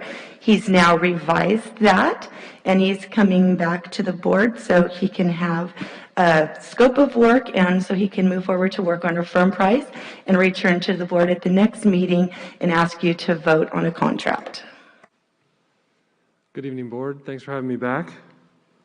Well, won't take too much of your time. I'll just go through this slide deck that's been updated. We lost a little bit of capacity in the main parking lot due to some of the canopies overhanging, but we still have a really nice capacity here. And then upon the board's request, we went back and looked at maximizing this football parking area behind the visitor bleachers and have a really nice capacity pickup here that's gonna, looks like it's gonna get us to that that Rule 21 maximum that we were looking to get to, staying just below that. So if I go back, I know, finally got it. So yeah, if you can add up the two of them with the KWDCs there, it gets you to 1.089. The minimum or the maximum is 1.1 megawatts. We're right there. Now, the nice thing is too, you know, if we get to a point where we've got to pull back on the larger canopy, we know we've tried to do as much as we could with the canopy, with the parking areas that are available. Also, the solar modules are tested against 1-inch hail at 90 miles an hour. for the baseball concerns. I would say a glancing blow from a foul ball is probably not going to be an issue. If these were out in center field, we have heard of guys called Solar Panel Dan on baseball teams before who have taken some of these out, but foul balls will probably be okay. These were some of the challenges and solutions we went over last time. I added green check marks to them because I feel like we've got them under control. The last one is going to be the only issue going forward, and we're going to make a real concerted effort to get out in front of that with the county, and that's removing some of that vegetation from the creek area, which the school has made a priority themselves because apparently there's an issue with some of the vegetation there and the drainage in the creek right now. So that's my presentation.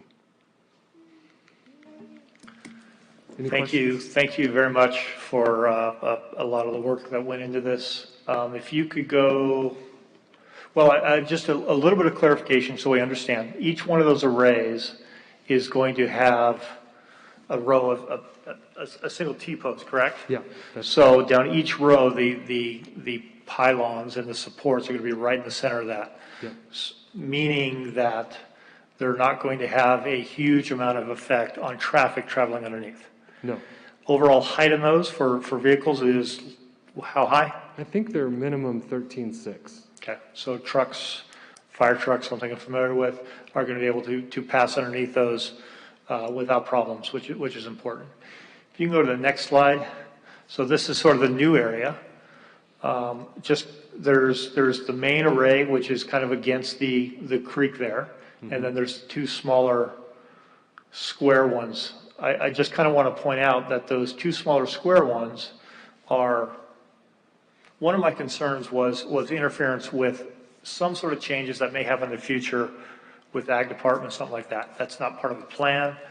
But if we were to make changes to those fences that you can see, the arrays are quite a ways away from that so that it looks like it's not going to interfere. So I think what we've got is we've hit our targets, which is just under Rule 21. In a sentence, can you describe that again, Rule 21? That is the maximum that you can connect to any 1 meter without triggering a utility study, which can cost you up to $50,000 and, more importantly, months on the project, like 6 to 8 months. And I appreciate your clarification on the rating and hail. I understand there were a lot of concerns we've had over the last almost year that we've been talking about this with several companies now. The only one we really haven't alleviated, and maybe we have, is the foul ball concern. So I like your answer. I think the solar panels are probably good, though there's always a chance. Now, as far as the thought of moving solar panels to other areas, I can tell you we've exhausted, even though it doesn't seem like it, it seems like this is just a small area, we've exhausted just about all the other places on the campus. Please keep in mind that most of the south side, including everything where the pool is, the bus barn, the entire south side of the school is in a FEMA floodplain, but it has not been surveyed by FEMA, which means they don't know where the flood levels are going to be. If I understand correctly, getting that survey from FEMA is a massive project, a lot of time, a lot of money. Is that correct? Yes, it can take up to 2 years, and the cost could be over $100,000.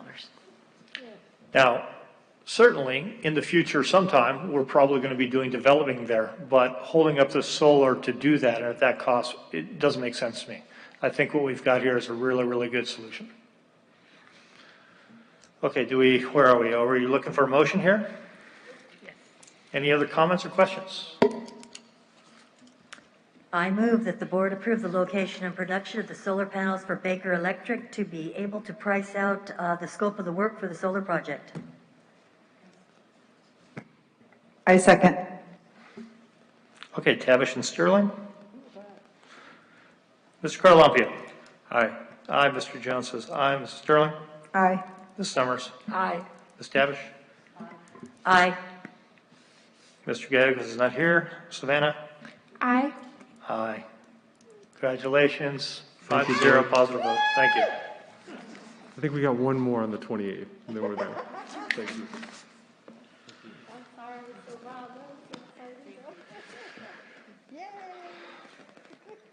All right, action item number 12, adjustment for the range of Director of Technology. Ms. Mefford. So after a review of several other school district pay scales, it has become apparent that our current pay range for our Director of Technology is not competitive with surrounding districts, and that the skills and qualifications our Technology Director possesses surpass that of the current pay range. So we are asking, the current pay range is a range 11 on the classified management salary schedule, and we're asking that it be increased to a range 12. And I included a copy of the salary schedule. That is where our other two classified directors are. So we're just moving our IT director to the same one. And we would like that to be effective February 1st because that's the payroll cycles run in months. And so we're asking the board to approve the classified management salary schedule increase for the technology director from range 11 to range 12, effective February 1st, 2022, as presented.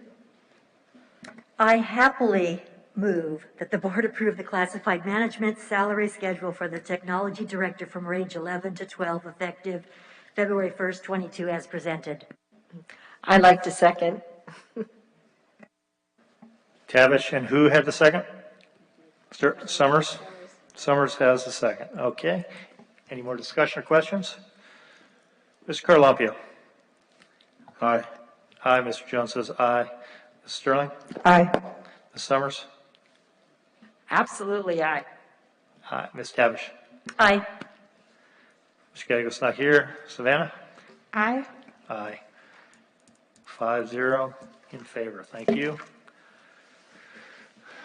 Section C, action item number 11, 2021-22 comprehensive school safety plans. Ilsa? State law requires school boards to annually review and ratify safety plans for each school site. The plan is developed by a school site council, taking into account the school staffing, available resources, and building design, as well as other factors unique to the site. I want to add that as part of that council or committee that puts the school safety plans together, we include law enforcement, fire, and mental health. I am required to annually update school safety plans. There are no costs associated with approval of the safety plans. LCAP goal number 1 speaks to increasing student engagement.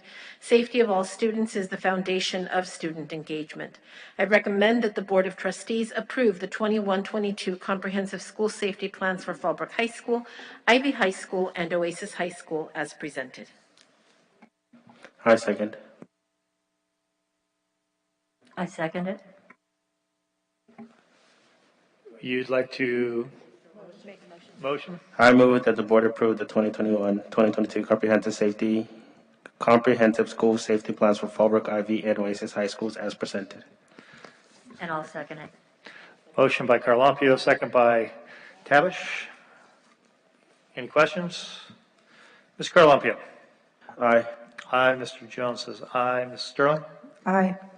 Ms. Summers? Aye. Ms. Tavish? Aye. Mr. Gallegos is not here. Savannah? Aye. Aye. 5-0 in favor. Consent agenda. All matters listed in the consent agenda are considered by the Board of Trustees to be routine and will be enacted by one action. There is usually no discussion of these items prior to the time the Board of Trustees votes on the motion unless a member of the board requires specific items to be discussed or deleted from the consent agenda. I do want to add that we received a request for public verbal comments. It was received after public verbal comments had ended, and it is on the consent agenda. Okay, so being that it was received late, we're not going to address that, correct? Correct. Okay, so consent agenda. Any questions or Comments? Motion to move forward with this? I move that the board approve as presented the consent agenda. I second. Okay, moved by Tavish, second by Mr. Carlampio. Call for the vote. Mr. Carlampio. Aye. Aye. Mr. Jones says aye. Ms. Sterling? Aye. Ms. Summers? Aye. Ms. Tavish? Aye. Mr. Gallegos is not here. Savannah? Aye. Aye. Thank you. Consent agenda passes 5-0.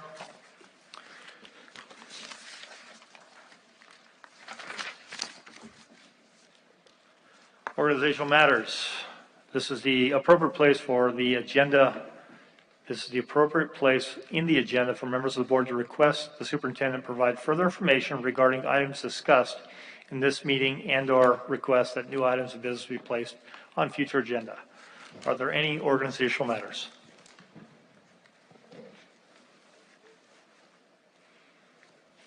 Hearing none. Date and time of the next meeting. The next regular board meeting for the Board of Trustees will be held Monday, February 28th, 2022 at 5:30 at this location, the Bob Burton Performing Arts Center at Fallbrook High School.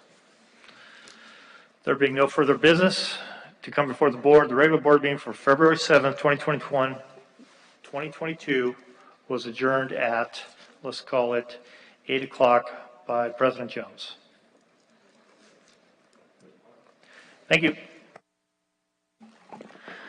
Miss Mayor, could you give me a second? I want to introduce you to someone. Mr. Monroe, if you could meet me over there.